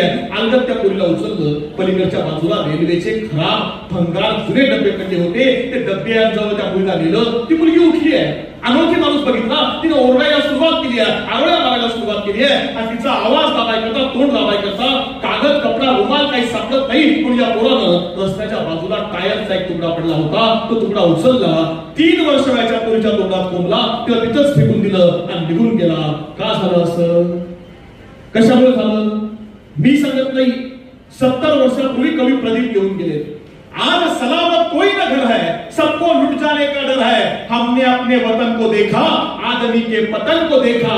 आज तो बहनों पर भी हमला होता है, दूर कहीं कोने में मजहब रोता है. अरे रोती है सलमा, रोती है सीता, रोते हैं कुरान और गीता. आज हिमालय चिल्लाता है, कहां पुराना वो नाता है. दस लिया सारे देश को जहरी नागों ने, घर को लगा दी आग घर के चिरागों ने. 70 वर्षापूर्वी सांगितलं होतं, आज खरं झालं. का आम्ही आमचा विचार विसरलो, आम्ही आमचा इतिहास विसरलो. आम्हाला सांगावं लागेल, आम्हाला मांडावं लागेल. आणि ती मानवी पुन्हा करावी. तेवढ्या करता कार्यक्रम आहे, तेवढ्या करता दादांची जयंती आहे. त्याचा काय कार्यक्रम आहे, जयंती नुसती त्या फोटोला हार घालून सुद्धा करता येते ना. विचार का करायचे, विचार पेरायचं कारण असं आहे की त्या विचारावर पुढच्या पिढ्या जगणार. 1 वर्षाचा विचार करायचा असेल तर माणसानं धान्य पेरावं, आणि पुढच्या शेकडो पिढ्यांचा विचार करायचा असेल तर विचार करायचं काम करावं लागेल. आणि तेवढ्या करता 91व्या जयंतीच्या निमित्तानं हे विचार करायचं काम आहे. तुम्ही शेतकऱ्याची लेकरं आहेत सगळी. काय परिस्थिती आहे शेतकऱ्यांची. दादा मी शेतकऱ्यांच्या मुलांना कशाला काढली, शेतकऱ्यांच्या मुलांना सहकार उभा केला, शेतकऱ्याची मुलं जगली पाहिजे, तेवढ्या करता या माझ्याकडे विचार पेरले. मगाशी उल्लेख झाला, मागच्या 13 वर्षापासून आम्ही शिवनिश्चल सेवाभावी ट्रस्ट या नावाची संस्था चालवतो आणि या संस्थेच्या माध्यमातून मी शेतकऱ्याचा मुलगा आहे, वडील लवकर वारले आणि त्यामुळे आम्ही विचार केला की जी परिस्थिती आपल्यावर आली ना ती पेबॅक टू सोसायटी पाठीमागच्या येऊ नये म्हणून आपण केलं पाहिजे. आणि हे करत असताना 2012-13 पासून आई वडील नसताना अनाथ मुलं आम्ही सांभाळतोय. आज म्हणजे आमच्याकडे 128 अनाथ मुलं शिक्षणाकरता दत्तक आहेत. माझ्या 5 मुलींची लग्न झाली आहेत. मला दोन नातू सुद्धा आहे. ते 12 वर्षात उभं केलेलं काम आहे. का करायचं काम? तुम्ही जे मानधन द्या त्या मानधनामधून आम्ही कुटुंब सांभाळतो. का सांभाळायची? मागच्या मे महिन्यामध्ये जे काय मानधन आलं ते मानधन आम्ही नांदेड जिल्ह्यामध्ये मिनकीमध्ये दिलं. का दिलं मिनकीमध्ये? काय झालं होतं मिनकीमध्ये? नांदेड जिल्ह्यामध्ये बिलोली नावाचा तालुका आहे. बिलोलीमध्ये मिनकी नावाचं गाव आहे. मिनकीमध्ये 9वीतला पोरगा आहे आणि आता 9वीतला पोरगा आपल्या बापाजवळ गेलाय आणि बापाला सांगतो, बाबा माझा शर्ट फाटलाय. आणि पोरं शाळेतली सगळी मला चिडवतात, मला शर्ट घ्यायला पैसा दे ना, मला शर्ट घ्यायला पैसा दे. बाप म्हटला, बाळा सोयाबीनचे पैसे आले नाही, बाळा उत्पन्न आलेलं नाही, बाळा थोडे दिवस थांब, तुला मी नंतर पैसे देतो. पोरगं म्हटलं, नाही बाबा मग मी शाळेतच जाणार नाही. आणि बापाला फार का थोबाडीत मागितलं, निघ शाळेत. नाही म्हणतो शाळेत जायला. पोरं दप्तर उचललं, पोरगं शाळेत जायला निघालं. बाप दुसऱ्याच्या शेतामध्ये कामाला निघून गेला आणि बापाला वाटलं पोरगं शाळेत गेलंय. पोरगं शाळेत गेलंच नाही. पोरगं शेतामध्ये आलंय. शेतामध्ये गाय बांधली होती, गाय सोडली, तिच्या गळ्यामधला दोर काढला. पलीकडे निंबाचं झाड आहे, निंबाच्या झाडाच्या फांदीला दोर बांधला आणि तो दोर आपल्या गळ्यामध्ये अडकवला आणि दोर गळ्यामध्ये अडकवून 9वीतल्या पोरानं गळफास घेऊन आत्महत्या केली. सायंकाळी 5 वाजले, बाप कामावरून घरी आलाय. अख्खी पोरं गल्लीत खेळतात, आपला पोरगा कुठं आहे? आणि त्याने गल्लीतल्या पोराला विचारलं, अरे आमचा ओम्या कुठं आहे? आणि त्याने सांगितलं, तुमचा ओम्या शाळेत आलाच नव्हता, मग गेला कुठं? एक जण म्हटला, तुमचा ओम्या शेताकडे जाताना दिसला. अरे बाप विचार करतोय, पोरगं शेतात गेला कशाला? आणि बाप धावत धावत शेतामध्ये यायला निघाला. शेतामध्ये आला, बघितलं तर गाय तशीच फिरते शेतामध्ये. अरे पोरगं कुठं आहे? अरे ओम्या कुठं आहेस बाळा?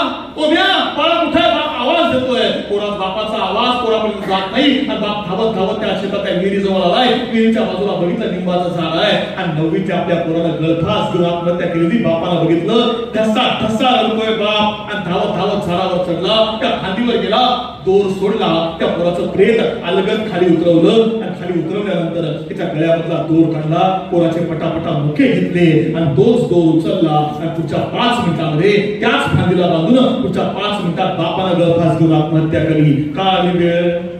काही बुद्धिजीवी म्हणतात नाही पोराचं चुकलं तर आत्महत्या करायला नको होती, वेळ असतं सगळं 2-4 महिन्यामध्ये. खरं आहे, पोराचं चुकलं तर आत्महत्या करायची गरज नव्हती, 2-4 महिन्यामध्ये क्षण मिळाला असता. काही हुशार म्हटले नाही पोराचंच नाही, पोराच्या बापाचंही चुकलं. पोरानं आत्महत्या केली पण बापानं आत्महत्या करायची गरज नव्हती. मी म्हणतो खरं आहे, पोरानं केली पण बापानं करायची गरज नव्हती, बापाचंही चुकलं. पण माझा प्रश्न असा आहे की तिसरा अँगल, तिसरा विचार कोणी करणार आहे का? या देशामध्ये एखाद्या शेतकऱ्याला जर आपल्या पोराला शर्ट घेऊन देता येत नाही म्हणून आत्महत्या करावी लागत असेल तर आमचा सत्तेमधला वाटा कुठं आहे? हा प्रश्न विचारायचा कुणी?